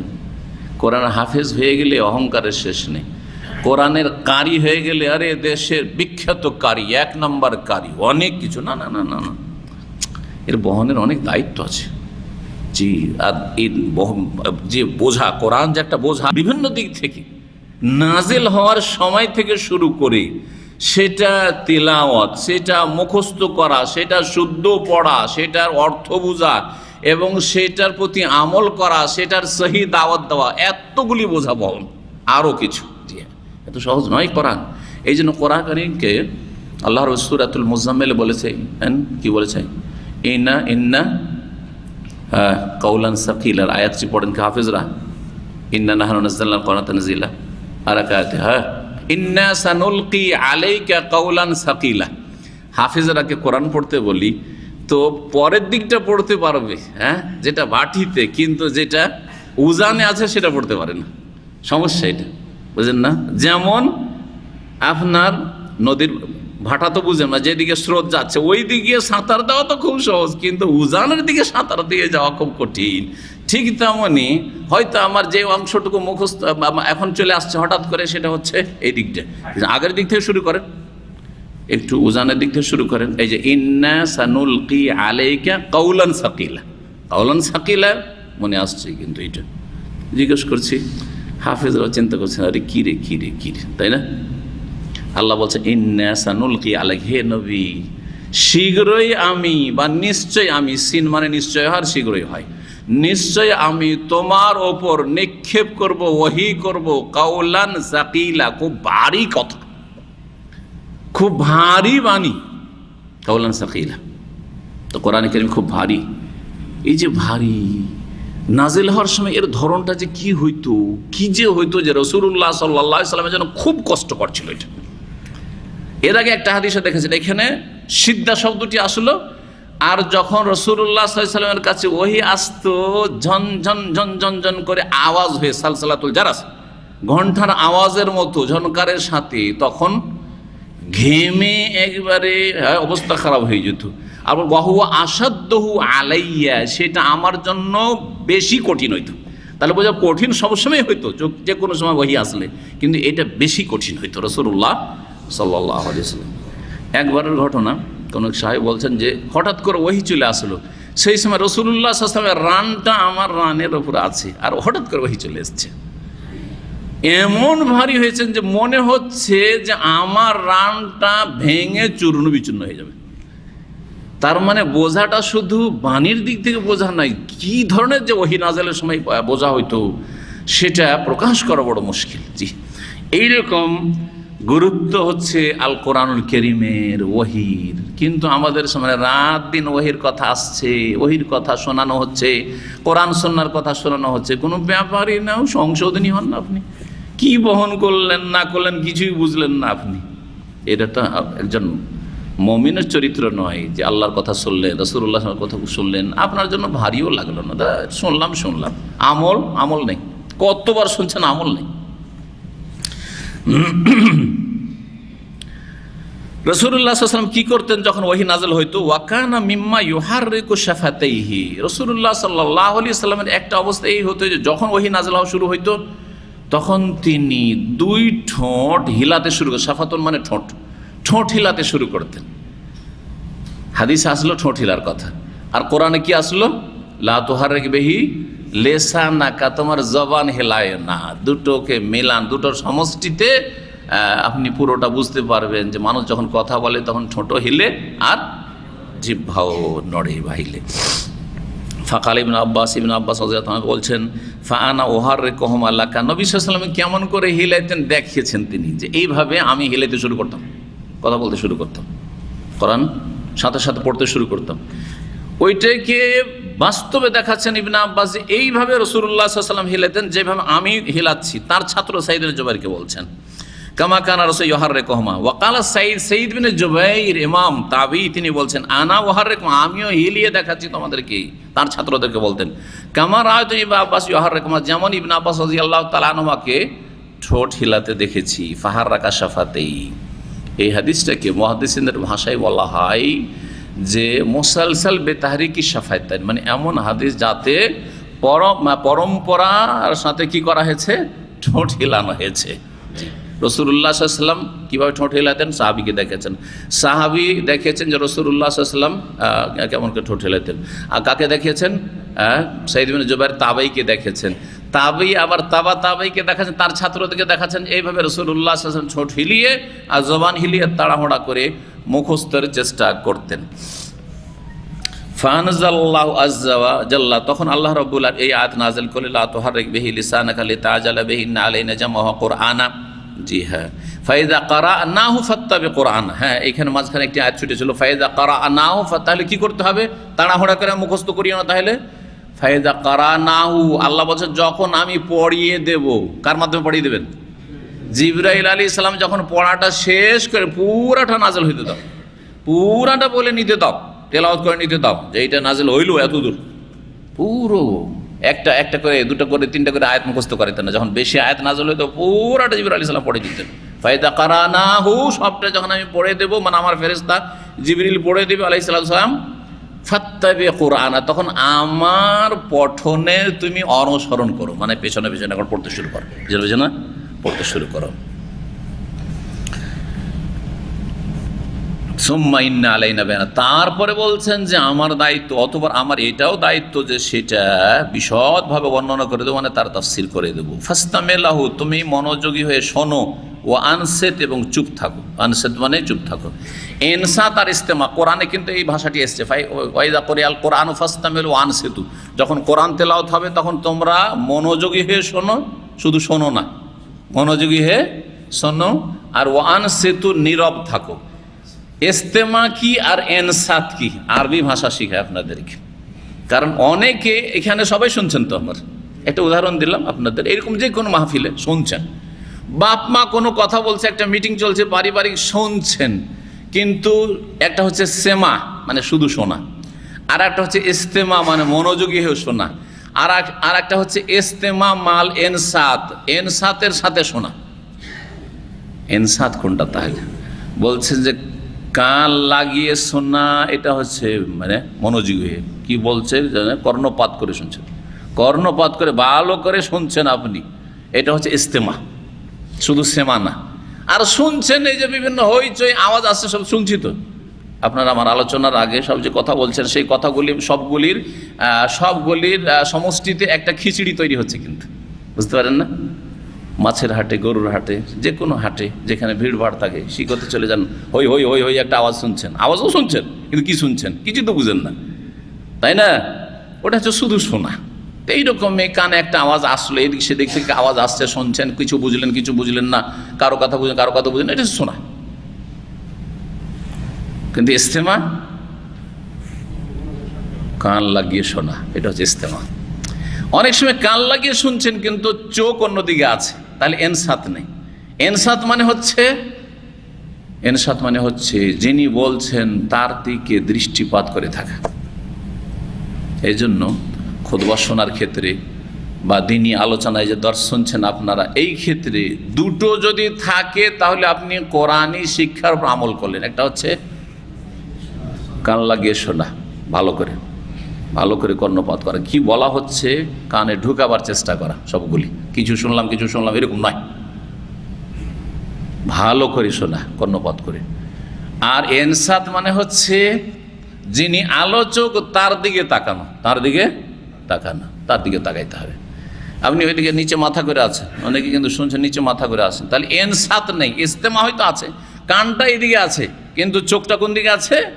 নিচের দিকে, পায়ের দিকে দেখছেন, কেউ একটু মোবাইলের দিকে দেখছেন, কেউ পাশের লোকের দিকে দেখছেন, কেউ এদিক ওদিক দেখছেন, কেউ একবার পিছন দিকে ঘুরে দেখছেন, তো এনসাত নেই। আল্লাহ কি বলছেন? ওয়াইদা করিয়াল কোরআনও, যখন কোরআন পাঠ হবে, কোরআন পাঠটা তেলাওয়াত হোক শুধু, অথবা কোরআনের শিক্ষা হোক, অথবা কোরআনের তাফসীর হোক, দিনী আলোচনা হোক, সবগুলি ক্ষেত্রে কিন্তু আমাদের মনে হয় যে কোরআন শুধু তেলাওয়াত হইলে আর বক্তব্য চলছে দিনী আলোচনা, তখন নয়। অবশ্যই সেটাই তো আসল উদ্দেশ্য। ফাস্তামিউ লাহু, মনোযোগী হয়ে শোনো, শুধু শুনতে বলেনি, মনোযোগী হয়ে। ও আনসিতু, এবং চুপ থাকো, মানে এনসাত মানে চোখটা ওইদিকে রাখো, চোখ থেকে এদিক ওদিক থাকা মানে চুপ থাকলেন না। হয়তো মুখটা চুপ আছে কিন্তু হাত পা চুপ নেই, হ্যাঁ, মুখটা চুপ আছে কিন্তু চোখ চুপ নেই, চোখ এদিক ওদিক করছে।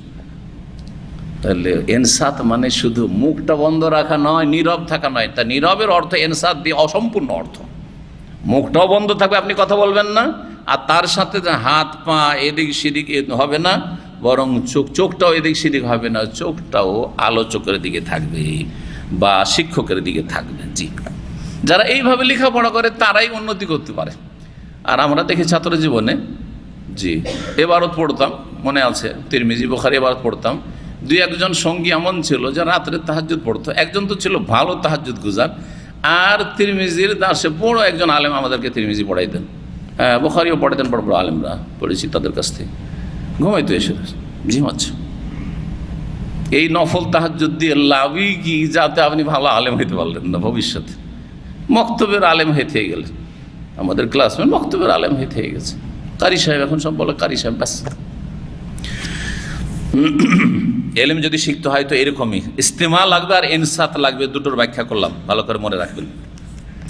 বলছেন তারপরে সুম্মা ইন্না আলাইনা বায়ানা, সূরাতুল কিয়ামার 16 থেকে 19 এই আয়াতগুলি। সুম্মা ইন্না আলাইনা আন তাকরাহু, পড়বে।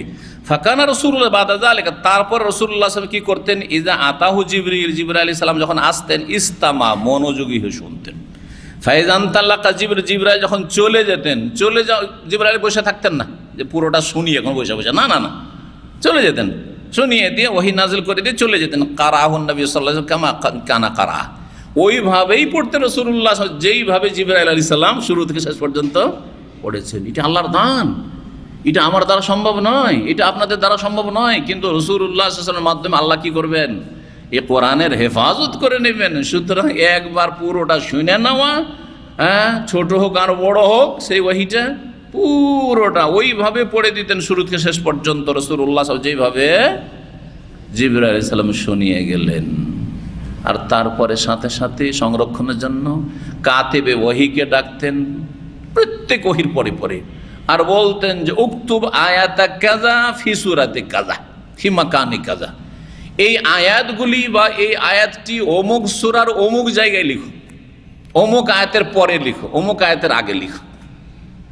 এটা কখনো মনে করবে না যে একটা সূরা ধারাবাহিক গোটা সূরা একসাথে নাযিল হয়েছে, না না না, মাঝে মাঝে মাঝখান থেকে আয়াত নাযিল হয়েছে, অমুক আয়াতের পরে অমুক সূরায় ওখানে গিয়ে রাখো, এটা লিখো। এইভাবে প্রথম আল কোরআনুল কারীম নাযিল হয়েছে। এই ছিল হাদিস।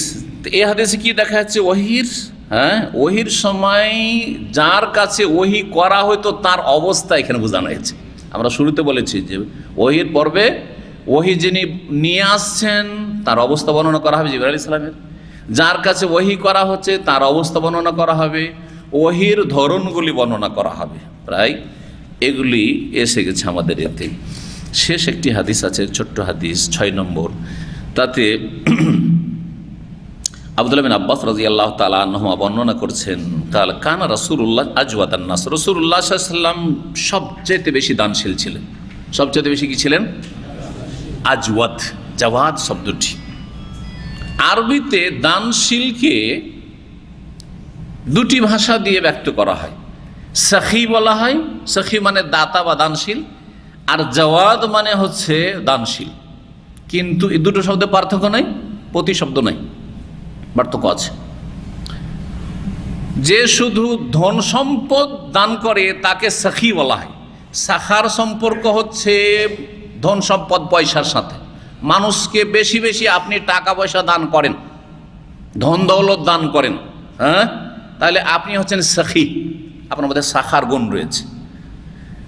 আর জাওয়াদ শব্দটি ব্যাপক, সেটা হচ্ছে ধন সম্পদ দান করলেও জাওয়াদ বলা হয় বা জুদ বলা হয় এই কাজটিকে, আর ওই ব্যক্তিকে জাওয়াদ বলা হয়। ইন্নাহু জাওয়াদুন করিম, আল্লাহর সম্পর্কে খতিবরা জুমা ঈদে কি পড়ে? ইন্নাহু জাওয়াদুন করিম, জাওয়াদ। আর ধন সম্পদ ছাড়া অনেক কিছু দান করা যায়, অনেকে দান করে আপনাকে, কিন্তু ধন সম্পদ কোনো দান করেনি, কিন্তু ধন সম্পদ চাইতে অনেক মূল্যবান বস্তু আপনাকে দান করেছে, সেই ব্যক্তি জাওয়াদ, সাখী নয়, কিন্তু সেই ব্যক্তি হচ্ছে জাওয়াদ। সবচেয়ে ভালো জিনিস যা দান করা সেটা হচ্ছে এলেম দান করা। আমাদের ওস্তাদরা আমাদেরকে এলেম দান করেছে, তারপরে এতদূর আমরা এগিয়ে এসেছি। সে যেখানে হোক না কেন, কায়দা বাগদাদি থেকে শুরু করি, আর ক খা ওয়া আ থেকে শুরু করে ABCD থেকে শুরু করে দিন শিখাক আর দুনিয়া শিখাক। দিন শিখালে সবচাইতে ফজিলত বেশি, দুনিয়া শিখারও ফজিলত আছে, কিন্তু দিনের শিক্ষকের ফজিলতের কাছে তারা কোনোদিন যেতে পারবে না, কারণ আল্লাহর কথা রাসূলের কথা শেখাচ্ছে, তাতে দুনিয়া এবং আখেরাত দুটোইকে সুন্দর করার চেষ্টা করেছে তারা। ওখান থেকে শুরু করি একবার শেষ পর্যন্ত মদিনা ইউনিভার্সিটি পর্যন্ত যতইগুলো ওস্তাদ রয়েছেন, সেই 1 ঘন্টারও যদি ওস্তাদ থেকে থাকে, একটা পয়েন্ট তার কাছ থেকে শিখতে পেরেছি, সে অনেক ধন সম্পদ দান করার চাইতে বেশি আমাকে দান করেছে। সুতরাং তিনি হচ্ছেন জাওয়াদ, তিনি হচ্ছেন জাওয়াদ, জি, দানশীল, তিনি হচ্ছেন দানশীল। অনেকে আপনাকে সময় দিয়েছে, টাকা দিয়ে কিছুই হইতো না, টাকা আছে কিন্তু সময় না দিলে, সৎ পরামর্শ না দিলে, আপনাকে একটু গাইড না করলে আপনি এগোতে পারতেন না। আপনার সৎ এক ভাইয়ের সৎ পরামর্শে অনেক এগিয়ে গেছেন আপনি, বা আপনি ক্ষয়ক্ষতি থেকে বেঁচে গেছেন, এরা হচ্ছে দানশীল। তো রাসূলুল্লাহ সাল্লাল্লাহু আলাইহি ওয়াসাল্লাম, হ্যাঁ, আজওয়াদ ইসিম তাফজিলের শেখার সবচেয়ে সর্বাধিক কি ছিলেন? দানশীল ছিলেন বা দাতা ছিলেন। আর সবচেয়ে বড় দাতা রাসূলুল্লাহ সাল্লাল্লাহু কিসের? আরে ওয়াহির এলেমের দাতা। নবী সাল্লাল্লাহু আলাইহি ওয়াসাল্লাম সমস্ত মানবতাকে এলেম শিখাতে এসেছিলেন, মুআল্লিমুন নাসুল খায়র, সমস্ত মানুষকে এলেম শিখাতে এসেছেন। আপনারা মোবাইলগুলো বন্ধ করেন, জি হ্যাঁ, নতুন ভাইরা হয়তো এই কাজ করছেন, আল্লাহ হেদায়েত করে। এখানে এসছেন, এটাও কিন্তু এখন আলোচনা করে লাভই কি হলো? শুনবেন আর নীরব থাকবেন, মানে কি আপনার মোবাইলটা এরকম করবে, আপনি নীরব, কিন্তু আপনার মোবাইল রিং করছে, তা আপনি ভালো মানুষ না? মোটেই ভালো মানুষ না, জি, ভালো মানুষ হওয়ার চেষ্টা করেন। ওয়াকানা আজওয়াদা মা ইয়াকুনু ফি রমাদান, আর বিশেষ করে রমজানে সবচেয়ে বেশি দানশীল হয়ে যেতেন রমজানে, সুবহানাল্লাহ। তাহলে বোঝা গেল যে সময় যদি ভালো হয়, ভালো সময়ে আপনি আরও বেশি ভালো হওয়ার চেষ্টা করবেন, এইরকম ভালো স্থানে বেশি ভালো হওয়ার চেষ্টা করবেন। ইসলামিক সেন্টার আছেন, এখানে একটু ভালো হওয়ার চেষ্টা করবেন, রাস্তাঘাটে রিং বাজুক, অসুবিধা নেই। মসজিদে সবচেয়ে ভালো জায়গা, মসজিদে বেশি ভালো হওয়ার চেষ্টা করবেন। মক্কাতুল মুকাররমা মদিনা মুনাওয়ারা গিয়ে আরও ভালো হওয়ার চেষ্টা করবেন, জি, যত ভালো জায়গা ভালো সময় তত ভালো হওয়ার চেষ্টা করবে। এটি হচ্ছে সুন্নাহ রাসূলুল্লাহ সাল্লাল্লাহু আলাইহি ওয়াসাল্লাম আদর্শ। রমজানের সবচেয়ে বেশি দানশীল হয়ে যেতেন হিনা ইয়ালকাহু জিবরিল, যখন জিবরাইল আলাইহিস সালাম তার সাথে সাক্ষাৎ করতেন। এর থেকে আর একটা পয়েন্ট বোঝা গেল, সাথে সাথে মাসালাগুলি বলে দিই, যে ফায়দাগুলি এই হাদিস থেকে, যে ভালো মানুষের সাথে দেখা হলে আপনি আরও বেশি ভালো হওয়ার চেষ্টা করবেন। ভালো তো এমনি ভালো আছেন, কিন্তু ভালো মানুষের সাথে দেখা সাক্ষাৎ বা ভালো ব্যক্তির কাছ থেকে কিছু শেখার সুযোগ পেয়েছেন, বসার সুযোগ পেয়েছেন, তখন সেখানে আরও ভালো হওয়ার চেষ্টা করবেন, আরও ভালো হওয়ার চেষ্টা করবেন। এই কথা বলবেন না যে আমি সব সময় পাপ করছি, তো আর এই ভালো মানুষের সামনে কেন অত ভালো হব, এখানেও সিগারেট ধরিয়ে দিই, রাস্তাঘাটে সিগারেট খাচ্ছেন, আর এসে একটা ভালো মানুষ নেক মানুষের সামনে, ওর সামনে শুরু করে দিলেন আপনি। না না, বেয়াদবি। জি, কয়টা দিক বুঝলাম? সময়, স্থান আর ব্যক্তি খেয়াল রেখে যথাসাধ্য ভালো হওয়ার চেষ্টা করতে হবে। জি হ্যাঁ, জিবরাইল আলাইহিস সালামের সাথে সাক্ষাৎ হলে কি যেন সাক্ষাৎ হতো? ওহী আসছে, আল্লাহর বাণী আসছে, এই সময় নিজের অবস্থাটা আরও ভালো, বেশি বেশি দান খায়রাত করব, বেশি বেশি দান খায়রাত করবে। ফায়ুদারিসুল কোরআন, জিবরাইল আলাইহিস সালাম কি করতেন? কোরআনের মুযাকারা বা কোরআনের দৌড় করতেন। আমাদের দেশের ভাষায়, মাদ্রাসার ভাষায়, হেফজখানার ভাষায় কি বলে? দৌড় করা বলে। কি বলে?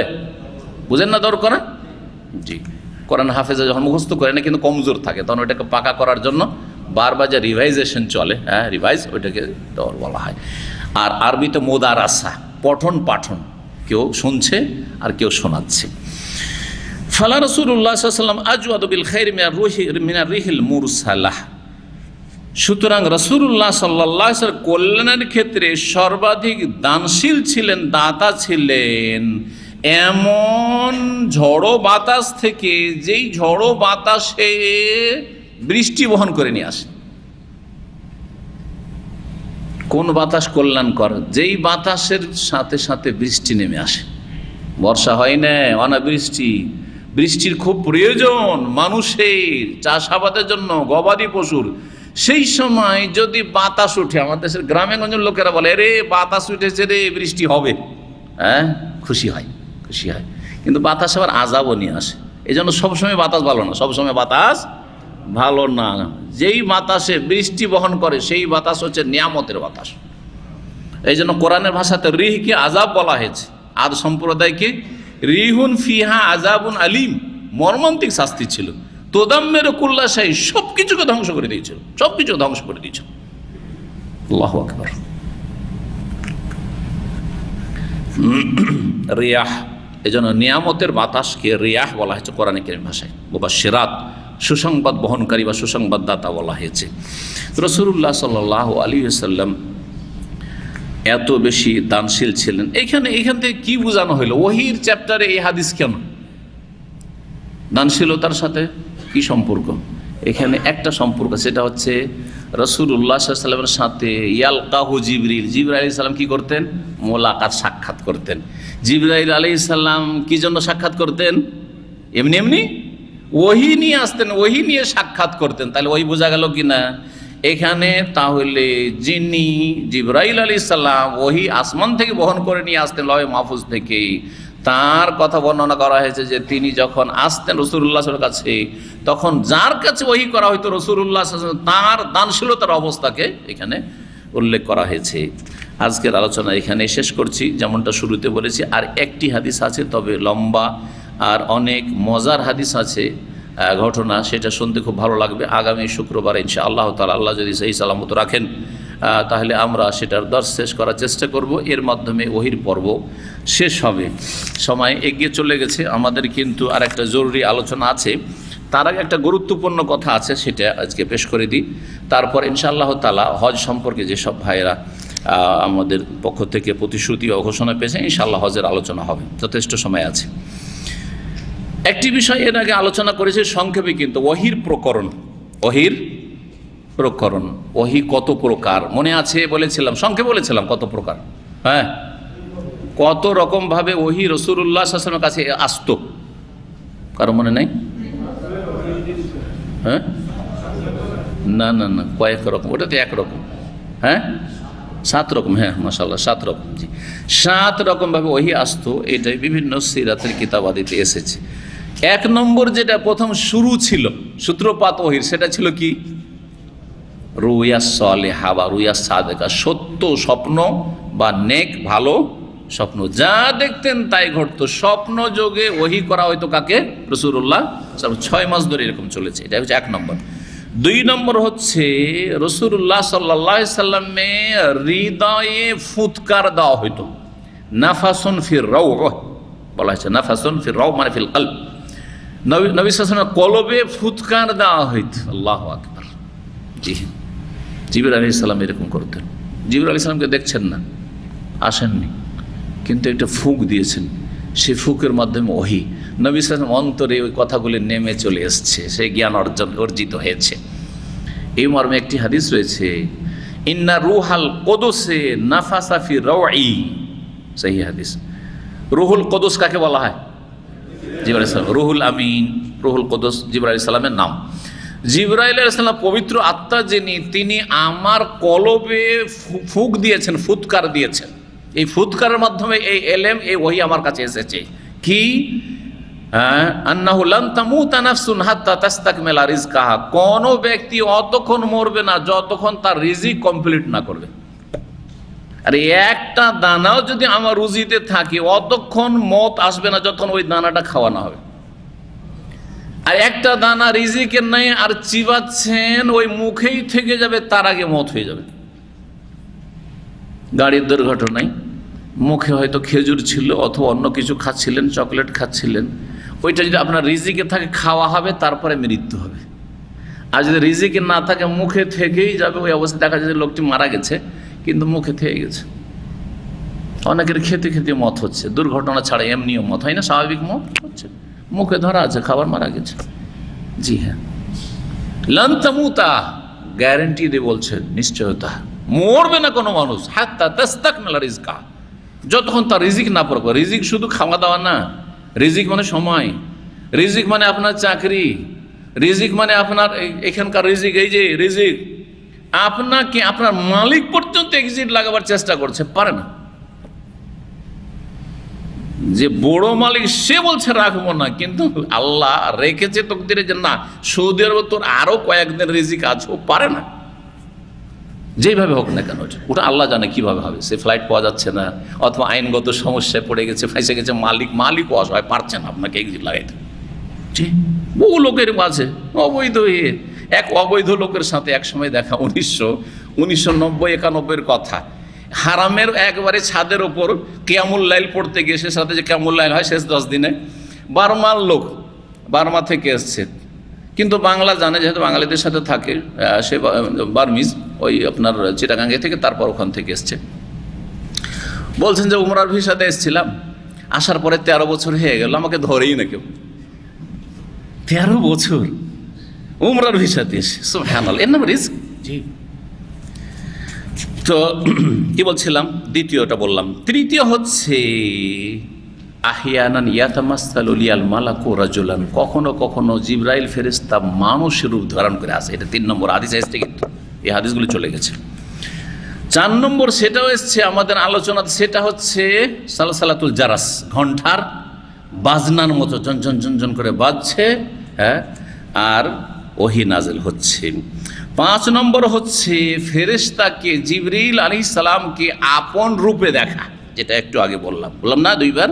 জি হ্যাঁ, আর ওহী আসা, যেমন ইয়া আইয়ুহাল মুদ্দাসসির, যেটা নাজিল হচ্ছে। জি, 6 নম্বর হচ্ছে আকাশের ওপর আল্লাহর স্পেশাল ওহী মেরাজের রাত, সেখানে জিবরাইল নেই, সরাসরি ওহী। জি, আল্লাহ ওহী করছেন। জি, ফাআউহা ইলা আবদিহি মা আওহা মা কাযাবাল ফুয়াদু মা রাআ আফাতুমারুনাহু আলা মা ইয়ারা, সূরাতুন নাজম পড়ে নেবেন। জি, আল্লাহ ওহী করছেন তার বান্দাকে, এখানে বলা হয়েছে, মাঝখানে জিবরাইল নেই।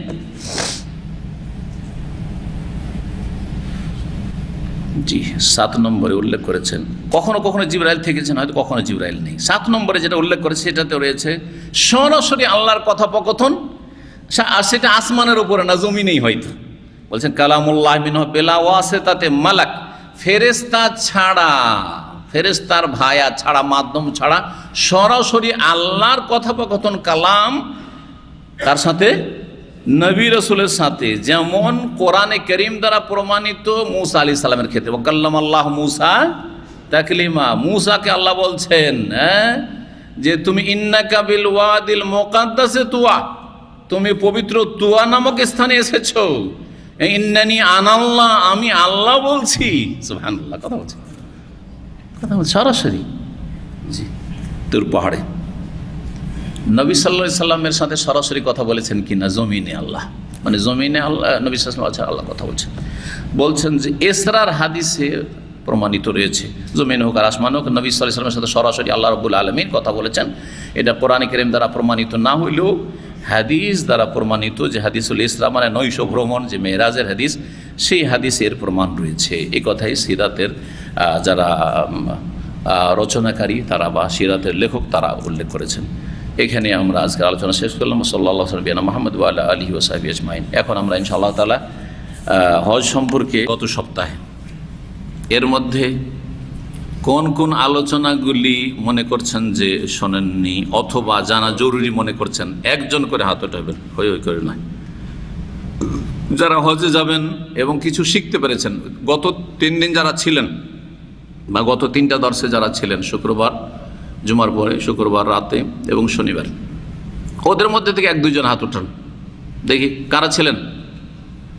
হ্যাঁ, গত জুমার রাতের দার্সে আর গত শনিবারের রাতের দার্সে কারা ছিলেন?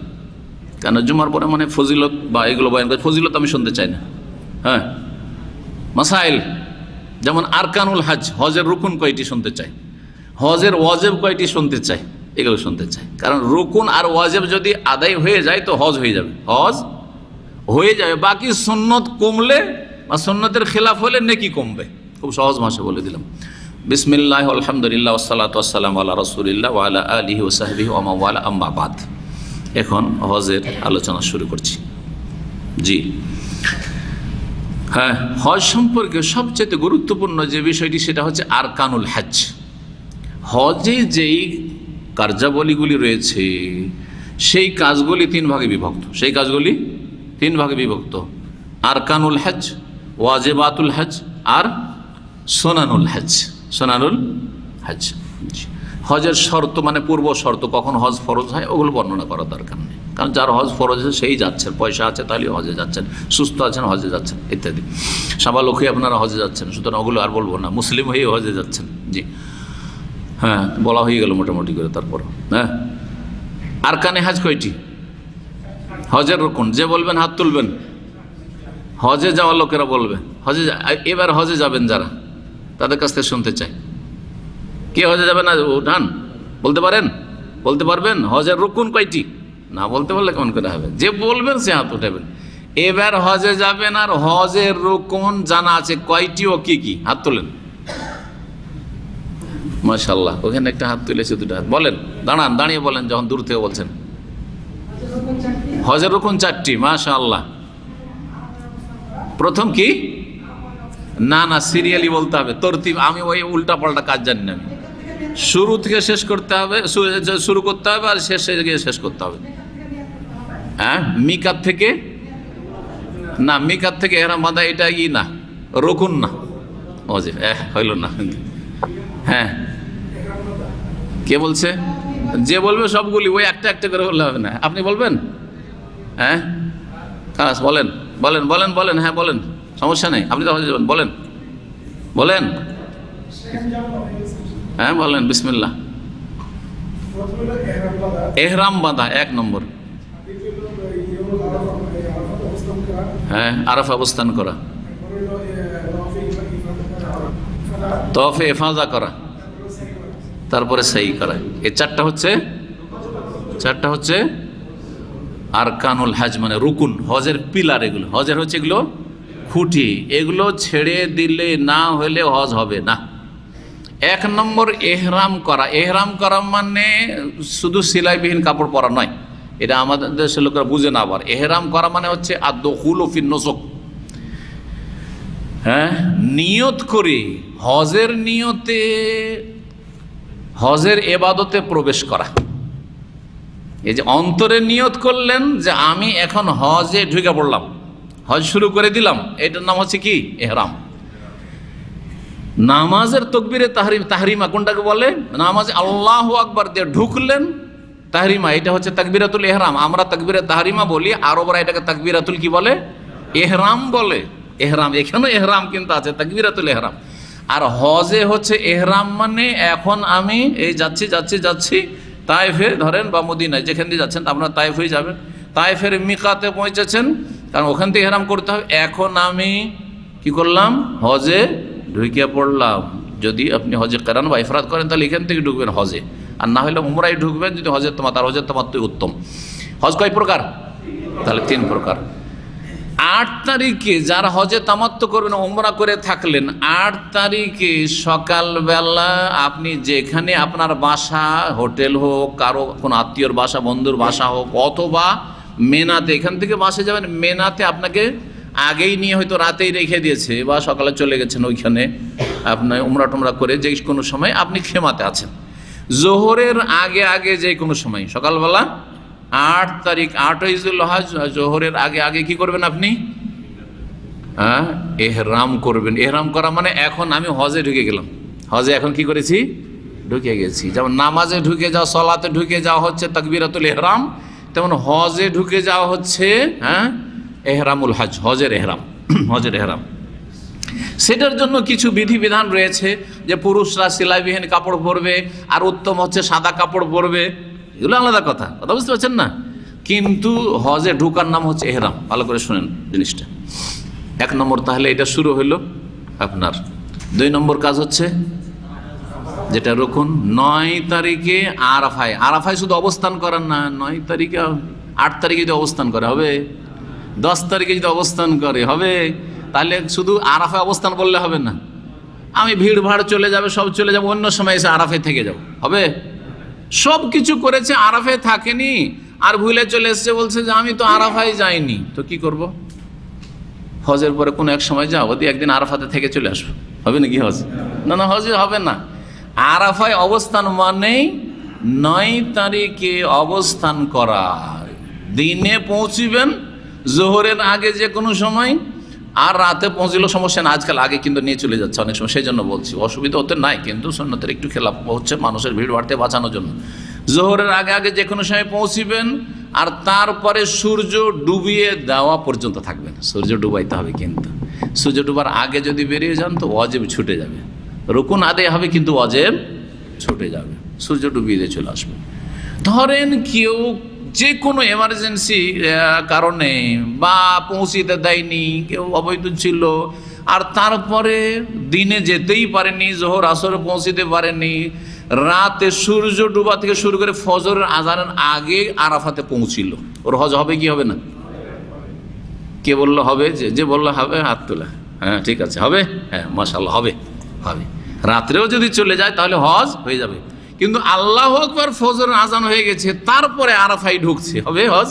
আর হজ হবে না, কারণ সময়সীমা রাসূলুল্লাহ সাল্লাল্লাহু আলাইহি হাদিসে বলে দিয়েছেন যে ফজর আগে আগে কেউ যদি পৌঁছে যায় তাহলে হজ হবে, আর না হলে হবে না।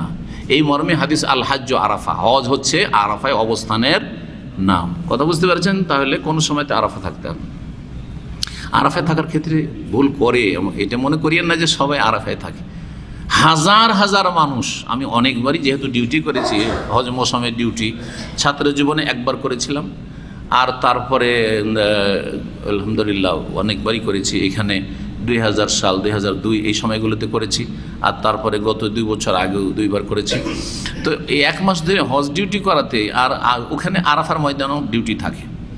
তো ডিউটির মধ্যে যেটা জরুরি থাকে সেটা হচ্ছে যে লোকদেরকে বোঝানো নিজের ভাষায় যে সূর্য ডুবার আগে তোমরা বেরোয় না এখান থেকে। এরা শেষখানে, সারাদিন কোনো কাজ থাকে না, এবার বন্দি খুব করি, ওই শেষখানে শুধু ওদেরকে বাঁচানো যাতে হজটা খারাপ না হয় তাদের। আর কোনো দার্স বক্তব্য থাকলে কেউ যদি আসলো তো আসলো। তো সুবহানাল্লাহ, হাজার হাজার মানুষ, হাজার স্রোত। আসর পর শুরু হয়ে গেছে, আসর ফজরিটা না, আগে আগে যে মুজদালিফায় জায়গা নেবে, আগে ভাগে গিয়ে কী করবে? মুজদালিফায় জায়গা নেবে। এদের হজের ওয়াজিব ছুটে গেল, সূর্য ডুবাইল না। কথা বুঝতে পেরেছেন? জি। 2 নম্বর আল হাজ্জ আরাফাত, এটা হলো। 3 নম্বর হচ্ছে তফ এফাজা। তফ এফাজা যখন বললেন, তাহলে এফাজা কোনটাকে বলে? আফাজা ইউফিজু মানে ফিরে আসা। সুম্মা আফিজু মিন হাইসু আফাজান নাস, যেখান থেকে লোকেরা ফিরে ওখান থেকে ফিরো, প্রত্যাবর্তন করো। এই একে হাদিসের ভাষায় তফে এফাজা বলা হয়েছে। আরাফা থেকে ফিরে এসে 10 তারিখে পাথর মেরে কোরবানি করে, তারপরে কোরবানি করলে ভালো, তরতিবগুলো ঠিক রাখলে।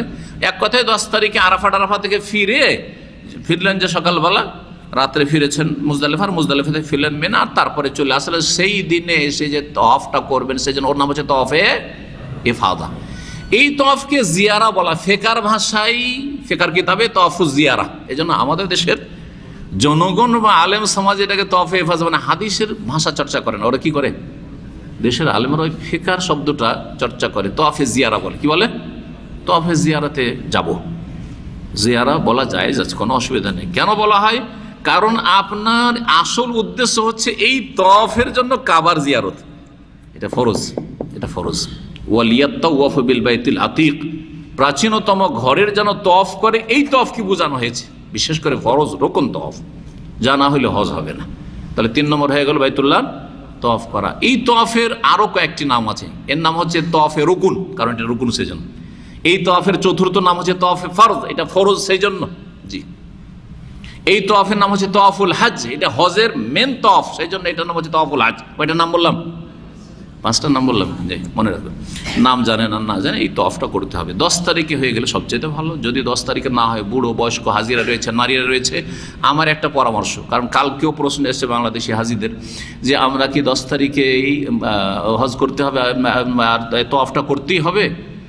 যারা বয়স্ক মানুষ বা যাদের সাথে মহিলারা আছে তাদেরকে পরামর্শ দেয় আপনারা 10 তারিখে আসলে বেশি হয়তো কষ্ট হবে। যদি সকালে সকালে এসে সেরে চলে যেতে পারেন তাহলে তো ভালো, কিন্তু অধিকাংশ সকালে সারতে পারেন না, বিকেলে আসেন, তাহলে তো রাতটাই কেটে যাবে মক্কায়, তো ওয়াজিব ছুটলো আবার ওইদিকে, হ্যাঁ, মেনাই রাত্রি যাপনের। সুতরাং এই ভুল কাজ করবেন না। কি করবেন? 11 তারিখ, 12 তারিখ না, 10 তারিখের পর 11 তারিখ সকাল সকাল চলে আসেন।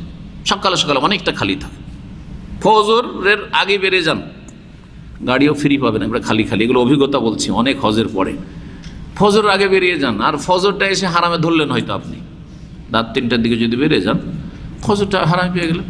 আর ফজর পড়ে বা শুরু করে দিলেন আপনার তওয়াফ করা, তওয়াফ হয়ে গেল, সেই হয়ে গেল।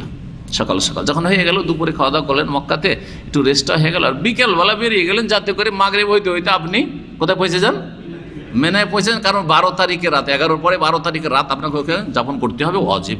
জি হ্যাঁ, এই করবেন। 12 তারিখে আসবেন না, কারণ 12 তারিখে স্থানীয় হাজিরা বিদায় হবে, সেজন্য ভিড় বেশি থাকবে। 13 তারিখে আসবেন না, আসবেনই, কিন্তু 13 তারিখে যদি এই তওয়াফ করেন তো এখানকার লোকাল হাজিরা অনেক ভিড় করবে, সেই ভিড়ে বয়স্ক মানুষ কষ্ট পাবেন বা মহিলাদেরকে নিয়ে কষ্ট পাবেন। সুতরাং 12-13 তারিখে না আসাটাই ভালো। শরীয়তি বাধা নয়, আপনাদের সুবিধার জন্য বললাম, যাদের সাথে আত্মীয় স্বজনরা দেশ থেকে আসছে তাদের ক্ষেত্রে বললাম। জি, কয়টা হইল? 3টা রুকন হলো। 4 নম্বর রুকন হচ্ছে সাফা মারওয়ার সাই করা। সাফা মারওয়ার সাই করা। যদি হজে তামাত্তু করেন তো 2 সাই করতে হবে, কারণ উমরার জন্য 1 সাই হয়ে গেছে সেপারেট, যেমন উমরা করেন নর্মালি, আর হজের জন্য আলাদা সাই। কিন্তু হজে ইফরাদ যদি করেন অথবা কেরান করেন, কেরানের ক্ষেত্রেও সঠিক মত হচ্ছে যে 1টি সাই যথেষ্ট, 1টি সাই যথেষ্ট, 2 সাই নয়। জি হ্যাঁ, 4টি তাহলে আর কানুল হজ, হজের রুকুন, এগুলো হচ্ছে ফরজ, এমন ফরজ রুকুন যে এগুলো ছুটে গেলে হজ হবেই না। ওয়াজেবাত, ওয়াজেব কয়টি? হ্যাঁ, কে বলছে? কে যে বলছেন হাত তোলেন, একটু শুনতে চাই, বসে যান। হ্যাঁ, 7টি চলে, 7টি, 8টি, 6টি সব চলবে। মানে ব্যাখ্যা করা যাবে। কেউ যদি 6 বলে তোর ব্যাখ্যা আছে, 7 বলে তোর ব্যাখ্যা আছে, 8 বললে ওর ব্যাখ্যা আছে, এই জন্য কোনোটাকে ভুল বলবো না। চলেন, যে 7টা বলবে 7টা শোনাইতে হবে, যে 8টা বলবে 8 শোনাইতে হবে, যে বলবে 6টাও 6 শোনাইতে হবে, কারণ সব হাজিদের জন্য 7টি 8টি নয়। চল শোনা, কিন্তু 6টি সবার জন্য। হ্যাঁ, 1 নম্বর মিকাত থেকে এহরাম বাঁধা। এই যে একটু আগে বলছিলেন মিকাত থেকে এহরাম বাঁধবেন, এখান থেকে হজের নিয়তে যাচ্ছেন, আর বিনা এহরামে ঢুকে গেলে এহরাম করলেন না, আপনি মক্কা ঢুকে গেলেন না, চলবে না। আপনাকে নিয়ত করে ঢুকতে হবে যে আমি হজের নিয়তে।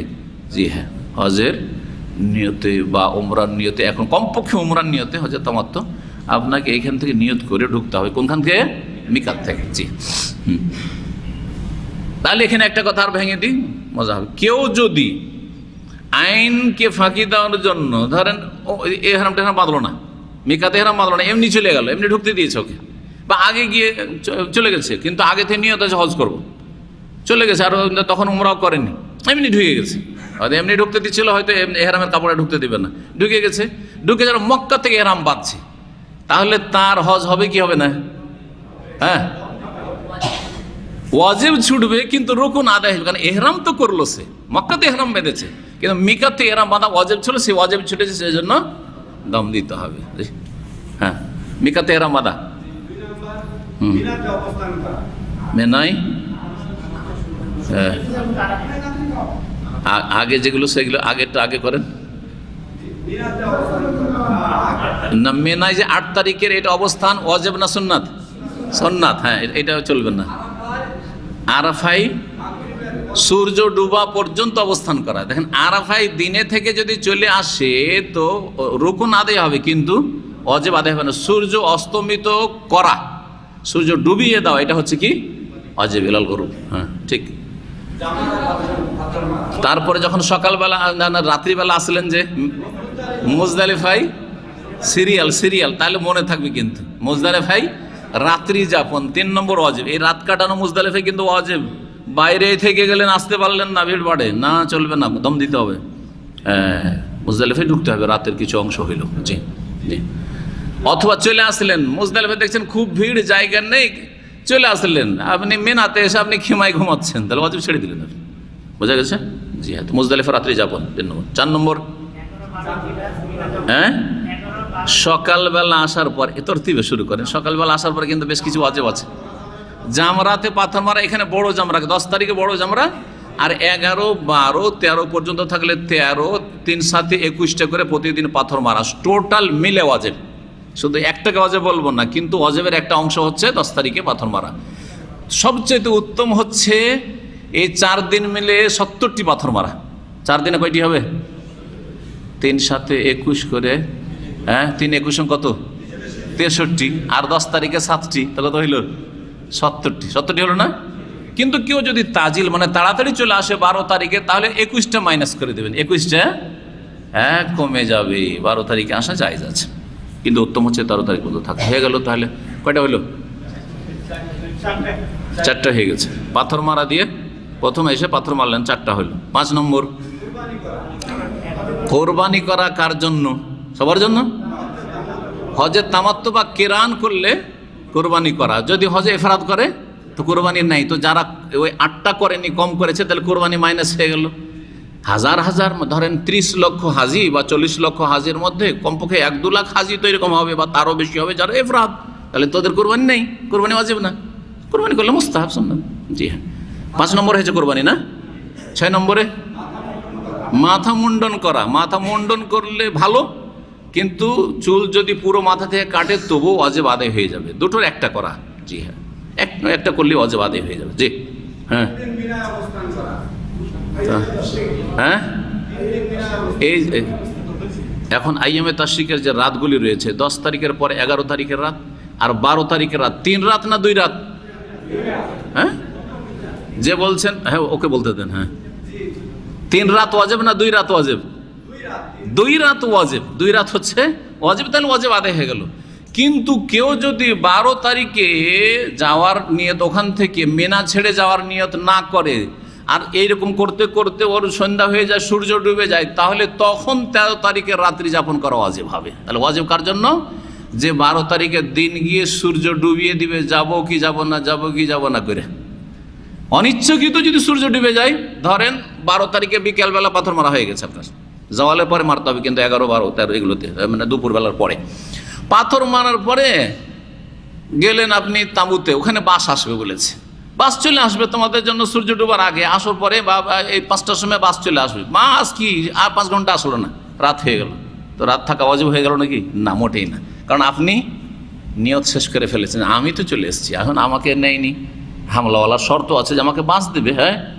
হ্যাঁ, যদি ওদের পক্ষ থেকে আগে বললে তো যে না বাস টাস নেই, তুমি তোমার মতো করে তদবির করে চলে যাও, তাহলে আপনি পাথর মেরে মিনা থেকে বাইরে চলে, সূর্য ডুবার আগে পাথর শেষ, যে জামরাটা আছে ওইটা পাথর মারার পরে একটু বেরিয়ে গেলি তো শেষ, মেনা শেষ, মেনার সীমানা শেষ, বাস হয়ে গেল। হ্যাঁ, কয় নম্বর হলো? হাতে ধরে থাকেন। কয়টা হয়েছে? 7টা হয়েছে। কোনটা দিয়ে? মাথা মুন্ডন দিয়ে 7টা হয়েছে। আর কিছু আছে? মাথা মুন্ডনের পর আর কিছু বললেন নাকি? কি? হ্যাঁ, ওদের অবস্থান করা, হ্যাঁ ওইটা দিয়ে 7টা হলো। জি হ্যাঁ, জি ঠিক। মবিত, রাত্রি যাপন করা 11, 12 তারিখে কমপক্ষে এই 2 রাত, এটা হচ্ছে 7 নম্বর। জাযাকাল্লাহ খায়র। তারপরে 8 নম্বরে বিদায়ী তাওয়াফ, যখন আপনি চলে আসছেন, আর আপনারা তো এখানকার হাজিরা তাড়াতাড়ি চলে আসবেন, সেই জন্য তখনই। আর দেশের হাজিরা যেই দিন শেষ দিন ফ্লাইট আছে তার কয়েক ঘন্টা আগে, মক্কা থেকে বের হওয়ার আগে, বেশি আগে নয় যে 24 ঘন্টা আগেও তফে বিদায় তফ করে তফে বেদা করে বসে আছে, ওটা জায়েজ নয়। হ্যাঁ, তফে বেদা করার পরে 2-4-5 ঘন্টা লেট হইতে পারে, গেল, তারপরে বাস আসছে আসে না, এই 2-4 ঘন্টা দেরি হচ্ছে, সেটা আলাদা কথা। কিন্তু ধরেন 24 ঘন্টা, 12 ঘন্টা, 14 ঘন্টা আগে রাত্রে এর সাথে তফ করে চলে গেছি বিদায় তফ, আর আসর হয়েছে, আসেও না, আর আবার নামাজ পড়তে আসছেন, নামাজ পড়তে এসছেন, আপনি হারামে এসছেন, আবার বিদায় তফ করেন, কোথায় বিদায় হলেন আপনি? বোঝা গেছে না? শেষখানে বিদায় তফটা হইতে হবে। আপনাদেরকে 12 তারিখের পরে ওই রাত্রেই বেলা নিয়ে চলে আসবে, আর না হয় 13 তারিখের পরে নিয়ে আসবে, বেশিরভাগ 12 তারিখের পরে নিয়ে চলে আসে 70%, 80% হাজিদেরকে। তখন আপনি বিকালবেলা চলে আসলেন, আসার পরে রাত্রিবেলা কি করবেন? বিদায় তফ করে আর তারপরে আপনার বাসে চলে যাবেন। কয়টা হইল? 8টা হলো। 8টা হলো। 7টা কেন করলাম? কোনটা মাইনাস করলাম? কোরবানি সকল হাজির জন্য নয়। কোরবানি কার জন্য? কেরান আর তামাত্তুকারীর জন্য, এফরাদকারীর জন্য। আর কোরবানি মক্কাবাসীর জন্য নেই। ভালো করছেন। কোরবানি কার নাই? যালিকা লিমান লাম ইয়াকুন আহলুহু হাদিরিল মসজিদিল হারাম। এই হজে তামাত্তু কেরানের যে কোরবানি, সেটা ওদের জন্য যারা মসজিদে হারামে অবস্থানকারী, মানে মক্কার বাসিন্দা নয়। স্পষ্ট কোরআনে কারিমে। তাহলে বোঝা গেল মক্কার লোকেদের জন্য কোরবানি ওয়াজিব না। মক্কার লোকের আল্লাহ এখানে হক দিয়েছেন যে বাইরের লোকেরা কোরবানি করবে, ওদের কোরবানি থেকে তোমরা খাও। কথা বুঝতে পেরেছেন না? ওদের কিছু আল্লাহ বেনিফিট দিয়েছেন, সুবিধা দিয়েছেন। আচ্ছা, আর একটা বিদায় তফ। হ্যাঁ, ওরা তো বিদায় হচ্ছে না, সেজন্য মক্কার লোকেরা বিদায় তফ নেই। ঠিক বলছেন। আর একটা মাইনাস হবে। হ্যাঁ, কোনটা? 13 তারিখের? না, 13 তারিখটা না। বিদায় তফ। বিদায় তফ মহিলারা যদি সবগুলি কাজ সেরে নিয়েছে, মানে তফ এফাজা সেরে নিয়েছে, আর মেনার রাত্রি যাপনও হয়ে গেছে, অজেব ছিল, কারণ মেনাতে থাকার জন্য তো পাক থাকা লাগে না, কিন্তু তফ করার জন্য তো পবিত্র থাকা লাগবে, তাই না? মাসিক চলে এসছে, এই অবস্থায় বিদায় তফের জন্য বসে থাকবে নাকি? না, বসে থাকবে না। তখন তাহলে মাসিক ঋতুবতী মহিলা যদি হয়, তাহলে বিদায় তফ তাদের ওপর থেকে মাফ, তাহলে তাদের ক্ষেত্রে একটা কমে গেল, তাদের ক্ষেত্রে একটা কমে গেল। এইভাবে এই জন্য বললাম যে সমস্ত হাজিদের ওপর 6টা ওয়াজিব। তাহলে এখন সমস্ত হাজিদের ওপর 6টা ওয়াজিব। এইটিকে রিভাইজ করেন।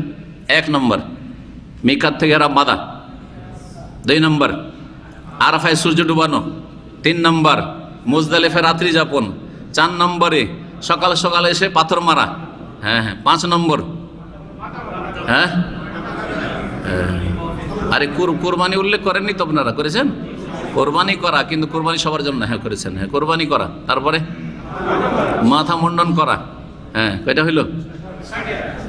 কোরবানিটা বাদ দিতে হবে। কোরবানি সবার জন্য যেহেতু নাই, তো 6টা। এই যে মাথা মুন্ডন সবার জন্য যেহেতু, চুল ছোট করা, এই 6টা হয়ে গেল। বাকি তাহলে কোরবানি আর তফে বেদা, বিদায় তফ আর কোরবানি কিছু হাজিদের জন্য আছে, কিছু হাজিদের জন্য ওয়াজিব নাই। সেই জন্য যারা 8 বলবে সেটাও ঠিক, 7 বলবে ওটাও ঠিক, আর 6 যদি বলে সমস্ত হাজিদের জন্য 6টা, ঋতুবতী মহিলাদের জন্য একটা তখন কমে যাবে।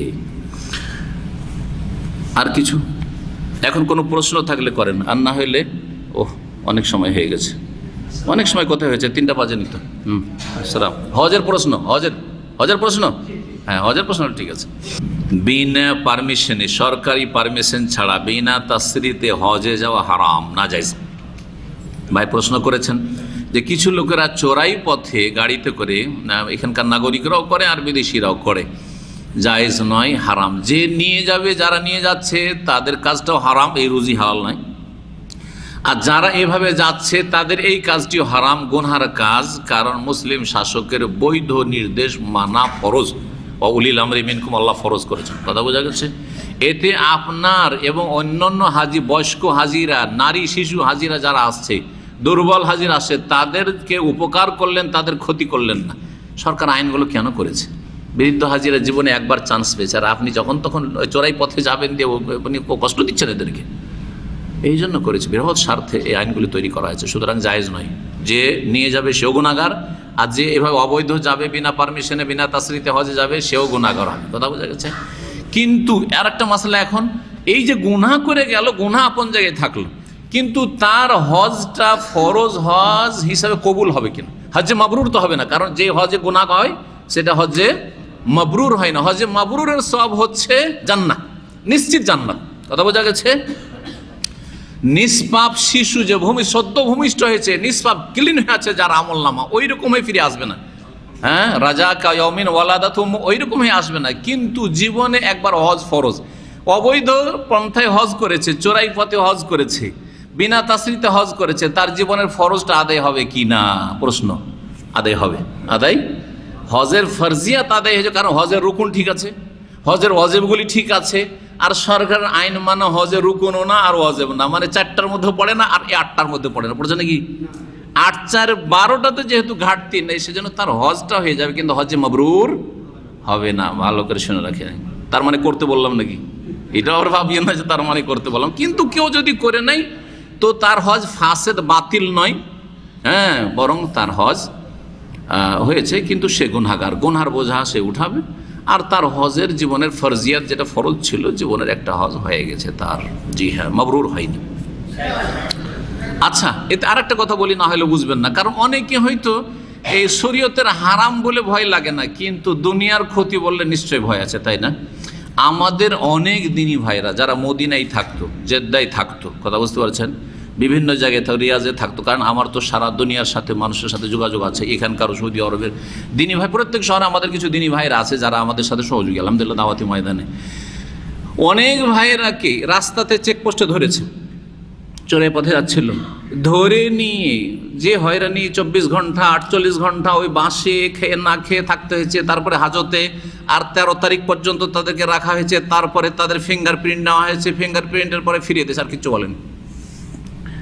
13 তারিখ পর্যন্ত বেঁধে রেখে তাদেরকে হাজতে রেখে তারপর তখন ছেড়ে দিয়েছে, যাও নিজের নিজের কর্মক্ষেত্রে চলে যাও। সফর করায়নি, কিন্তু সাথে সাথে সফর করাবে না, এটাও সাথে সাথে সফর করেন। ওরা তো ভাবছিল সফর যখন করাইল না তো বেঁচেই গেলাম হয়তো, কিন্তু শোনেন, জি হ্যাঁ, আমাদের একটা খাস ছাত্র দিনী ভাই ছিল মাদারীপুরের, মদিনা মোনাওয়ারায় থাকতো। মদিনায় গেলে আমার প্রোগ্রামগুলি সবগুলির ক্ষেত্রে 1 নম্বর 2 নম্বর সহযোগী ছিল, যে জাউল্লাহ খায়, এত ভালো মানুষ, দিনদার মানুষ। সেই ভাইও ফেঁসে যায় এতে। মদিনা থেকে বেআইনি একটা বাসে যাচ্ছিল কোস্টারে, আর তাদেরকে ধরে নিল, তারপর ওখান থেকে জিদ্দা নিয়ে গেল, হাজতে থাকলো, 13 তারিখের পর ছেড়ে দিল বাসমা টাসমা নিয়ে, ফিঙ্গারপ্রিন্ট নিয়ে। আর তারপরে একামা যখন রিনুয়ালের সময় আসলো, তখন আর একামা রিনুয়াল হলো না। জানা আছে আইন, আজকাল এত কড়া, একামা রিনুয়াল হইল না, শেষে এক্সিট চলে যেতে হয়েছে। আর 5 বছর সৌদি আরবে ঢুকতেই পারবে না, এমনকি উমরাতেও আসতে পারবে না। কথা বুঝতে পেরেছেন? এখন নাকি আরও কড়া, 10 বছর আসতে পারবে না, এরকম আইন হচ্ছে। তারপরে এখন তো ফাইনটা আরও বেড়ে গেছে, বুঝতেই পারছেন। যে বাসওয়ালা নিয়ে যাবে, গাড়িতে নিয়ে যাবে, তারও ফাইন মনে হয় 50,000 রিয়াল না তারও বেশি কিছু আছে, ফাইন আছে। আগে 5,000 ছিল, কিন্তু 5,000 নাই এখন, কিন্তু ফাইন। এটাও মনে করেন না, এই 91 আমাদের কোনো ভাইরা শুনেছি যে ও 5,000 করে গেরামা দিয়েছে হাজি নিয়ে যেতে গিয়ে 3-4 বছর আগে, ওগুলো আইন গেছে, আর 5,000-এর যুগ নেই। তারপরে 5,000 আর চাইতে বেশি যেটা ক্ষতি, সেটা হচ্ছে আপনার হালাল রুজি ছেলে মেয়েরা, আপনার বাপ মা খাচ্ছিল আপনার ওসিলে, সবটাই বরবাদ হয়ে যাবে। এইরকম কাজ করবেন না, যাতে দুনিয়ার সর্বনাশ আখিরাতের সর্বনাশ, এরকম কাজ করবেন না আপনারা। জি হ্যাঁ,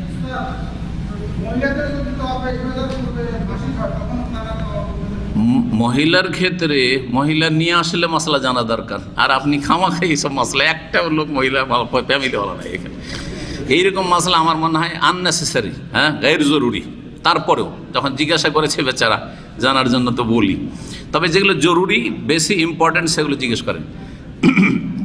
কোনো মহিলার যদি থামেন, এটার উত্তর দিয়ে দিই। কোনো মহিলার যদি মাসিক ঋতু চলে আসে তফে এফাদার আগে, মানে যেটা রকুন তফ, সেটার আগে, তাহলে অপেক্ষা করবে। বিদেশ থেকে আসলে তো অসুবিধা নেই, বিদেশ থেকে আসলে তো অসুবিধা নেই, কারণ তো থাকবেই, আর হয়তো 15 দিন 20 দিন থাকবে, ঠিক আছে। ইল্লা যারা একবারে প্রথম ফ্লাইটে এসছে, তাদের কিন্তু 14 তারিখের পরে কিন্তু ফ্লাইট আছে, ওদের একটু সমস্যা আছে হয়তো। তো প্রথম কথা, যদি থাকা সম্ভব হয় তাহলে থাকবে। এখান থেকে গেছে কোনো ফ্যামিলি, থাকা সম্ভব হলে থাকবে। যদি থাকা সম্ভব না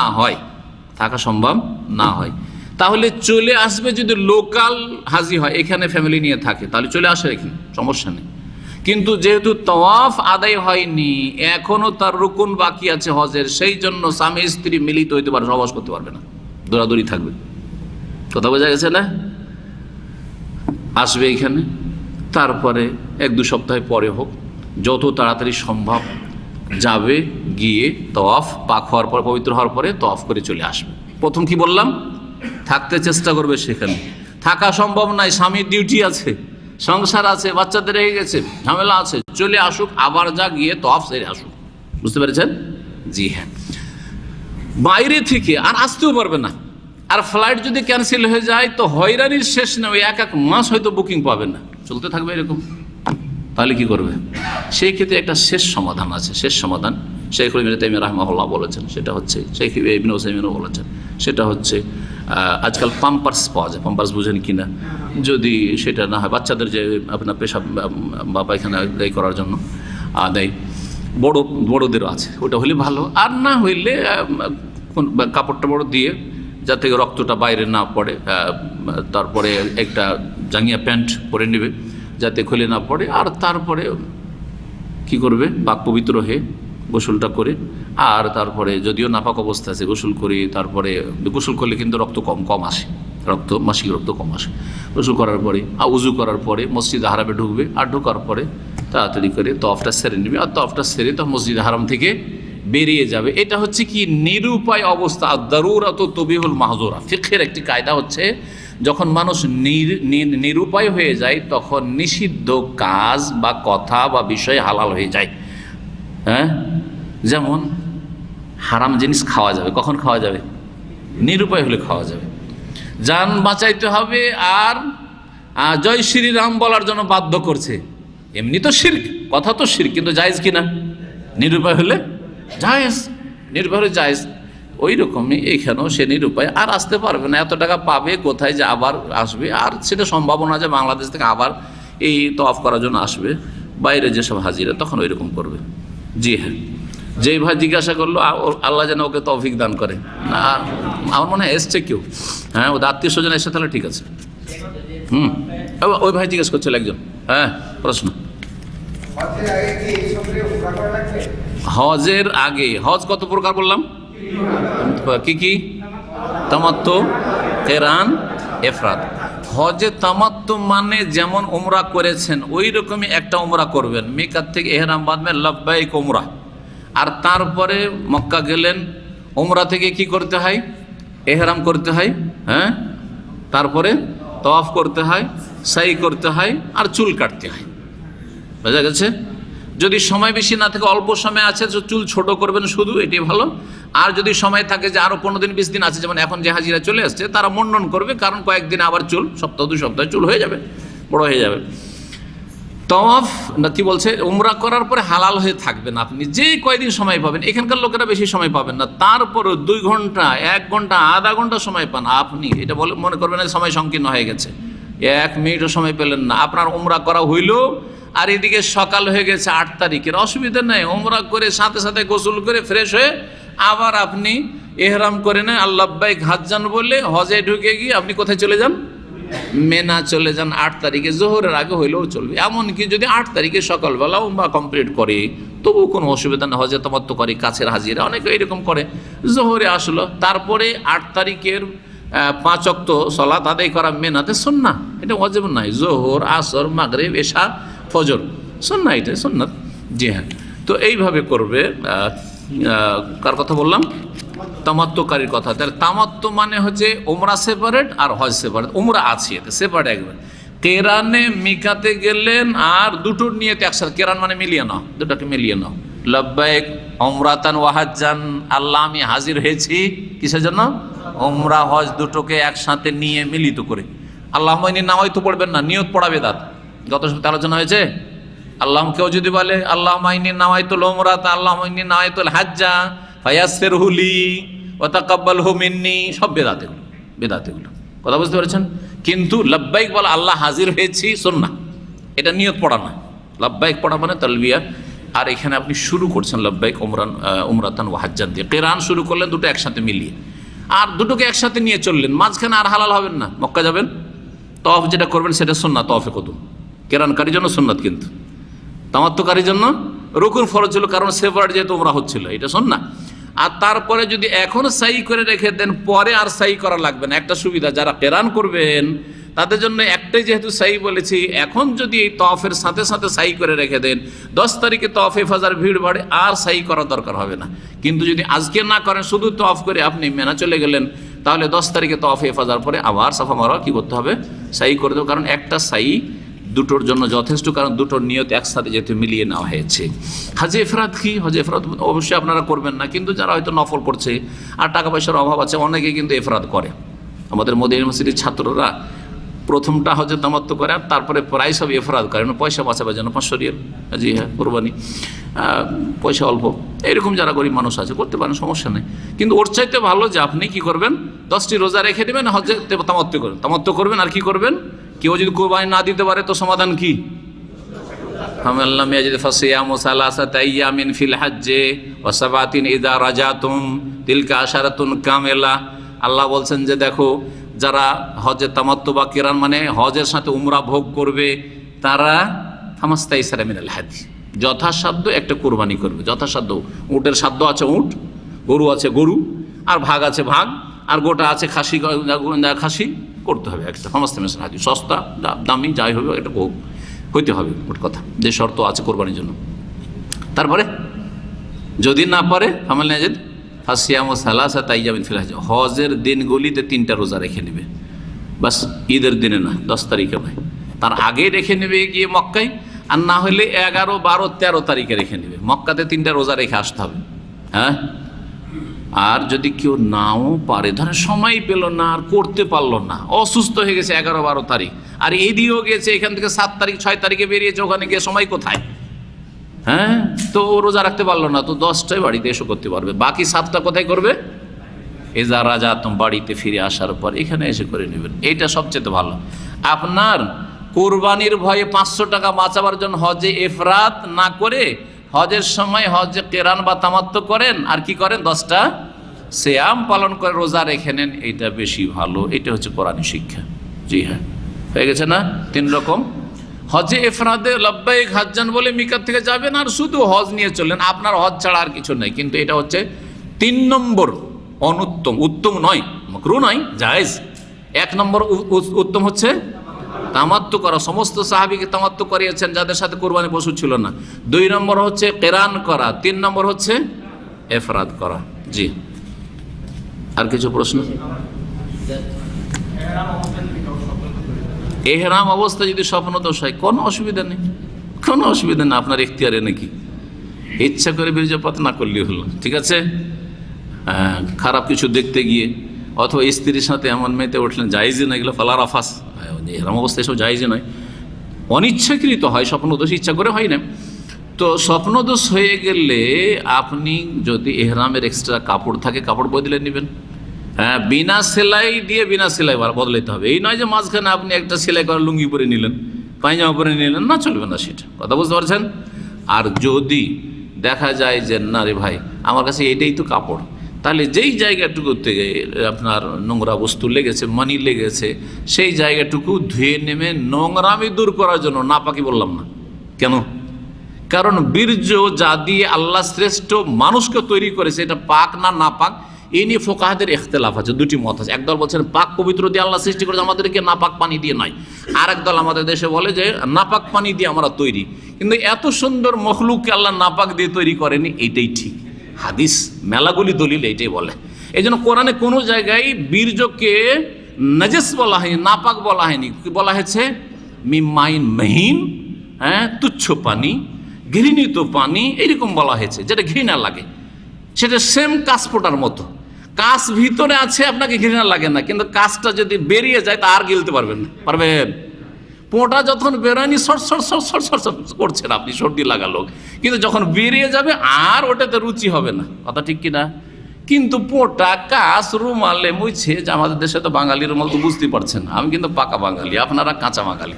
সৌদি আরবে এসে টিস্যু পেয়েছেন, আর কি, এই যে আলহামদুলিল্লাহ সবসময় রাখি। আমাদের দেশে আবার ওই লুঙ্গির সাথেও পাওয়া যায়, জানেন না, কিছু কিছু লুঙ্গি আছে, ওই লুঙ্গিগুলো আমরা ছোটোতে খুব ভালোবাসতাম, যে লুঙ্গির সাথে একটা ফ্রি কি পাওয়া যেত, বোনাস পাওয়া যেত, একটা রুমাল পাওয়া যেত, এটা ভালো জিনিস। এটা আমার ওয়ালিয়া ফিহা মা আর ওখরা, এতে অনেক কাজ। যেমন মুসা আলাইহিস সালাম বলেছেন যে লাঠিতে আমার মেলা কাজ আছে, তেমন আমার এই রুমালে মেলা কাজ আছে। কথা বুঝতে পেরেছেন? জি হ্যাঁ। ধরেন এই রুমালে আপনি কাশপোটা মুছে রেখেছেন, হ্যাঁ, তারপরে পকেটে নিয়ে থাকেন না, অবশ্যই থাকছেন, তো নাপাক নাকি? না, নাপাক নয়, কিন্তু নোংরা। এই কাশপোটা মুছা রুমালকে রাখতে পারবেন, বাড়ি গিয়ে তাড়াতাড়ি ধুইবেন ওটাকে, ঠিক না? যার কাশপোটা লেগেছে তাড়াতাড়ি ধুই, কারণ নোংরা লেগে আছে, কিন্তু নাপাক লেগে নেই, ঠিক ওই রকম। জি হ্যাঁ।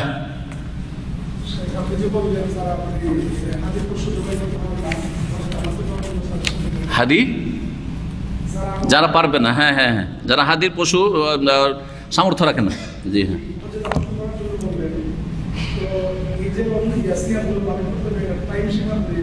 কোনো সীমা নেই, কোনো সীমা নেই। 3টা ওখানে রেখে আসবে, এটা হচ্ছে উত্তম সুন্নাহ। এটাও কিন্তু ওয়াজিব, ফরজ নয়। হ্যাঁ হ্যাঁ, আর বাকি 7টা এখানে এসে যে কোনো সময় করতে পারে। যদি জিলহজ মাসে করে নেই তাহলে ভালো, আর না হলে কোনো অসুবিধা নেই, জিলহজ মাস পরেও করতে পারে, এইরকম কোনো সময়সীমা নেই। জি, আর ছেড়ে দেবো? একজন করে সুযোগ দেন, আগে থামেন। আর কেউ আছে কি না? আর একজন একটা প্রশ্ন করবে, ওই ভাই একটা প্রশ্ন করেছে লম্বা, আর কেউ প্রশ্ন করেন, না হলে ওনাকে দেবো চান্স। কি? হ্যাঁ, পারলো না, এখানে এসে 10টা করবে, এখানে এসে বাড়ি এসে 10টাই করবে এখানে এসে। জি, সুন্নাতের খেলাফ হবে।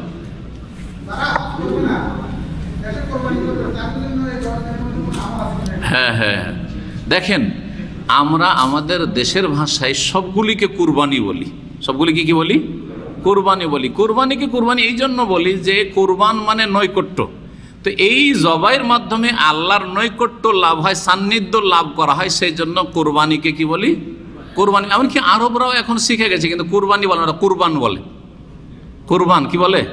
নাজবাহুল কুরবান। কুরবান ওরা, কুরবান আরবিতে শব্দটি কুরবান, ওটাকে আমরা কি করেছি, উর্দু মিডিয়াম করে দিয়ে কি করে দিয়েছি, কোরবানি করে দিয়েছি। জি হ্যাঁ, আছে না ওই আদম আলাইহিস সালাম 2 ছেলে না, ওয়াতুলু আলাইহিম নাবা ইবনে আদম বিল হক ইয কাররাবা কুরবানান, ইয কাররাবা, যখন 2 জনে কি করলেন, কোরবানি করলেন, মানে আল্লাহর সান্নিধ্য লাভের জন্য। একজন কিন্তু পশু জবাই করে কোরবানি করেছিলেন, আরেকজন কিছু খাদ্য দিয়ে, কিছু খাদ্য শস্য ছিল, গমটম কিছু ছিল, এরকম কিছু ছিল, বোঝা গেছে না? তার বোঝা গেল যে সাদকাটাও কোরবানি, কিন্তু আল্লাহর সান্নিধ্য লাভের জন্য। জি হ্যাঁ, তো কোরবানি আমরা সবগুলোকে ঢালাহারে কোরবানি বলি, কিন্তু কোরবানি 2 রকম। কোরবানি হচ্ছে 2 রকম। হাজিদের কোরবানিকে হাদি বলা হয় হাদিসের ভাষায়, কোরআনের ভাষায়, কোরআনও আছে, ফামাস্তাইসারা মিনাল হাদিয়ে মিনাল উযহিয়াতে বলেন। জি, হাদি।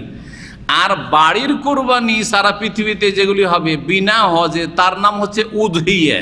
এই উযহিয়া বহু বচন আদাহি থেকে এই ঈদের নাম হচ্ছে ঈদুল আজহা। ঈদের নাম হচ্ছে ঈদুল আজহা। আজহা আমরা দ পড়তে পারি না, হয় দা পড়ে দেবো, যেটা ভুল, আর না হলে জ পড়ি, ওই জন্য ঈদুল আজহা বলি। কি বলি? ঈদুল আজহা। ঈদুল জোহা বলবেন না, কিন্তু ঈদুল জোহা যারা বলে ওরা ভুল বলে। তো কোরবানি তাহলে 2 রকম। বাড়ির কোরবানি হচ্ছে উযহিয়া, আর হজের কোরবানি হচ্ছে হাদি। এখানে হাজিদের জন্য হাদি ওয়াজিব, যেমন বললাম যে অবস্থাগুলিতে, হজের তামাত্তু বা কিরান করলে, আর বাকি অবস্থায় সুন্নাহ। আর বাড়ির কোরবানি হচ্ছে সুন্নাতে মুআক্কাদা, ওইটা ওয়াজিব নয়, সুন্নাতে মুআক্কাদা। কার জন্য?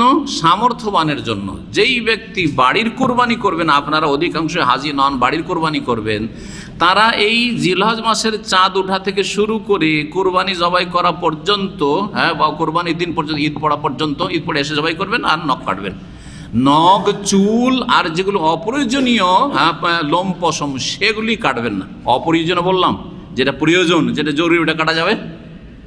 যারা যেমন উদাহরণস্বরূপ যারা দাড়ি মুন্ডন করেন, তারাও এই দিনগুলিতে একটু ফেরেশতা সেজে যান। কথা বলছেন না?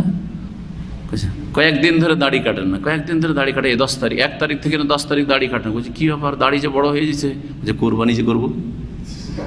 কোরবানি করার জন্য আপনি এই কয়টা দিন দাড়ি কাটেন, আর সারা বছর হারাম কাজ করছেন। আপনি হারাম কাজ করছেন। এরকম কাজ করিয়েন না। আপনি আল্লাহকে ভয় করেন, মানুষকে ভয় করিয়েন না। আল্লাহকে রাজি করেন, মানুষকে আল্লাহ দূর করে, মানুষের অনিষ্টকে আল্লাহ দূর করে দেবে, বালা মুসিবতকে আল্লাহ হেফাজত রাখে। জি হ্যাঁ, জাযাকুমুল্লাহ খাইরান। হ্যাঁ, 3টা বাজতে যাচ্ছে, লাস্ট একটা প্রশ্ন। হ্যাঁ,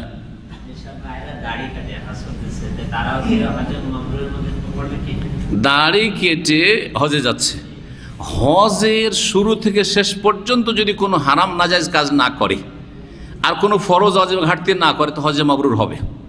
দাড়ি কাটা না কাটার সাথে হজের কোনো সম্পর্ক নেই। কিন্তু ধরেন হজ করলো আর 10 তারিখে কি করলো, মাথা মুন্ডন করলো আর মক্কায় গিয়ে কোনো একটা সেলুনে গিয়ে দাড়ি সেভ করলো, যে দাড়িগুলো বড় সেভ করেনি, তাহলে হজের দিনগুলিতে কি কাজ করলো, হারাম কাজ করলো, সেই জন্য হজে মাবরুর হবে। হজ শুরু করা থেকে নিয়ে শেষ পর্যন্ত সে কোনো গুনাহ করেনি। কোনো গুনাহ হচ্ছে দুই রকম, এক হচ্ছে ওয়াজিব ফরজ ছাড়া, আর না হইলে হারাম নাজায়েজ কোনো কাজ করা বা কথা বলা, এগুলো করেনি। তাহলে তার আর রুজি তার হালাল হইতে হবে, হালাল রুজি দিয়ে হজ করেছে, পাক পবিত্র ধন সম্পত্তি হজ করেছে, তাহলে হজে মাবরুর ইনশাআল্লাহ তাআলা হবে। কিন্তু যে জামাত ছাড়ে, হজে গিয়ে জামাত ছেড়েছে, শুয়েই থাকে, জামাত হয়ে গেল, ফজর মিনাতে পড়ে আছে, কত হাজি দেখলাম, উঠে না, জামাত ছুটে গেল, হজে মাবরুর শেষ। জি, অবহেলা, ফরজ ওয়াজিব অবহেলা। গেল মক্কা যাওয়ার পরে ও রাত্রে তওয়াফ করলো, রাত্রে ফিরলোই না, সকালবেলা ফিরলো 11 তারিখে, রাত 3টার দিকে 4টার দিকে ফিরছে, শখ করে খাওয়া দাওয়া করে হোটেল থেকে, বা আসলো না। হাজার হাজার লক্ষ লক্ষ হাজি আসে না 10 তারিখের দিন গিয়ে, ওই রাতটাই 11 তারিখের রাতে আসে না, ওদের হজে মাবরুর হবে না, হজে মাবরুর হবে না। হজে আসার পরে বেদাত করলো, হজে আসার পরে বেদাত করলো, ওই যাই রিয়াল লাইন 2 রিয়াল দিয়ে যাই মসজিদে আয়েশা, মসজিদ তানিম, আর একটা করে ওমরা করে, মসজিদে যায় আর আসে, আনাকুম জানাকুম। এই বিদাত যদি করে হজের সফরে এসে, তো হজে মাবরুর হবে না। মদিনা আসলো, মদিনা নবীর দরবারে হাজিরা দিতে যাচ্ছে, বিদাতি নিয়ত নিয়ে, শিরকি নিয়ত নিয়ে আসছে, সুতরাং হজে মাবরুর হবে না। মদিনা এসে ওই 7টা মসজিদ খুঁজে বেড়াচ্ছে, 7, আর প্রত্যেক মসজিদে গিয়ে 2 রাকাত করে নফল পড়ছে। হ্যাঁ, সাবা মাসাজিদ খন্দকের কাছে আছে। এইরকমই মদিনার বিভিন্ন জায়গায় বেদাত করছে। ধরেন মক্কাতে গিয়ে হীরা পাহাড়ের গুহায় গেল, আমি গেছি দেখার জন্য, তামাশা দেখার জন্য, কে কি করে। আমি কোনো নেকির জন্য যাইনি, কিন্তু নেকির জন্য গেলে গুনাহ হয়তো, কিন্তু আমি যদি এমনি দেখতে যাই অসুবিধা নেই। সর পাহাড়ে একবার উঠেছি, 2-2.5 ঘন্টা লেগেছে, আর হেরাতে উঠতে 45 মিনিট লেগেছে, আধা ঘন্টা 45 মিনিট লাগবে। উঠেছি, গিয়ে দেখি সব লাইন দিয়ে নামাজ পড়ছে, একটা জায় নামাজ পুরানা বিছানা আছে, আর বিশেষ করে ওখানে পাকিস্তানি আর ইন্ডোনেশিয়ান এরাই সবচেয়ে বেশি, তুর্কি বিভিন্ন দেশের আছে, বাংলাদেশেরও আছে, লাইন দিয়ে আছে, 8-10 জন লাইন দিয়ে আছে। ওই একজন করে 2 রাকাত পড়ছে আর বেরোচ্ছে, 2 রাকাত করে বেরোচ্ছে, ওই ছোট্ট একটি যে হীরা পাহাড়ের গুহা, ওইখানে করে বেদাত। হজ মৌসুমে হজ করতে এসে এই বেদাতগুলি যদি করে, ওখানে 2 রাকাত নফল পড়েছে হেরাতে, তাহলে হজ মাবরুর হবে না, কারণ বেদাত করা কি হারাম। এক কথা বললাম, হারাম কোনো কাজ করলে হজে মাবরুর হবে না। হজের সফরে নাজায়েজ কোনো কাজ করে বা হজের কোনো সুন্নতের খেলাফ কাজ করে যাচ্ছে, তাহলে হজ মাবরুর হবে না। যথাসাধ্য এই জন্য সুন্নতগুলি পালন করার চেষ্টা করবেন, সুন্নতে ঘাটতি করবেন না। হজে অনেকে এত অলস তালবিয়া পড়েই না। এই যে তায়েফ থেকে গেল মক্কা পর্যন্ত একবার লাব্বাইক পড়ে না, আবার ওই মেনাতে আছে লব্বাইক পড়ল না, আরাফা গেল 2বার, একবার পড়লো না, কত সুন্নাত আপনি ছাড়লেন। অথচ নবী সাল্লাল্লাহু আলাইহি সাল্লাম লব্বাইক আল্লাহুম্মা তালবিয়া পড়তে পড়তে গলা বসে গেছে, আওয়াজ বসে গেছে, আর আপনি গোনে 10-12 হয়তো লব্বাইক আল্লাহুম্মা লব্বাইক পড়েননি, তাহলে কি করে আপনার এই হজে মাবরুর হবে? এই বিষয়গুলি চিন্তা করবেন। আল্লাহ যেন বুঝার তৌফিক দান করেন। ওয়া সাল্লাল্লাহু আলা মুহাম্মদ ওয়া আলা আলিহি ওয়া সাহবিহি আজমাইন ওয়া জাযাকুমুল্লাহু খাইর।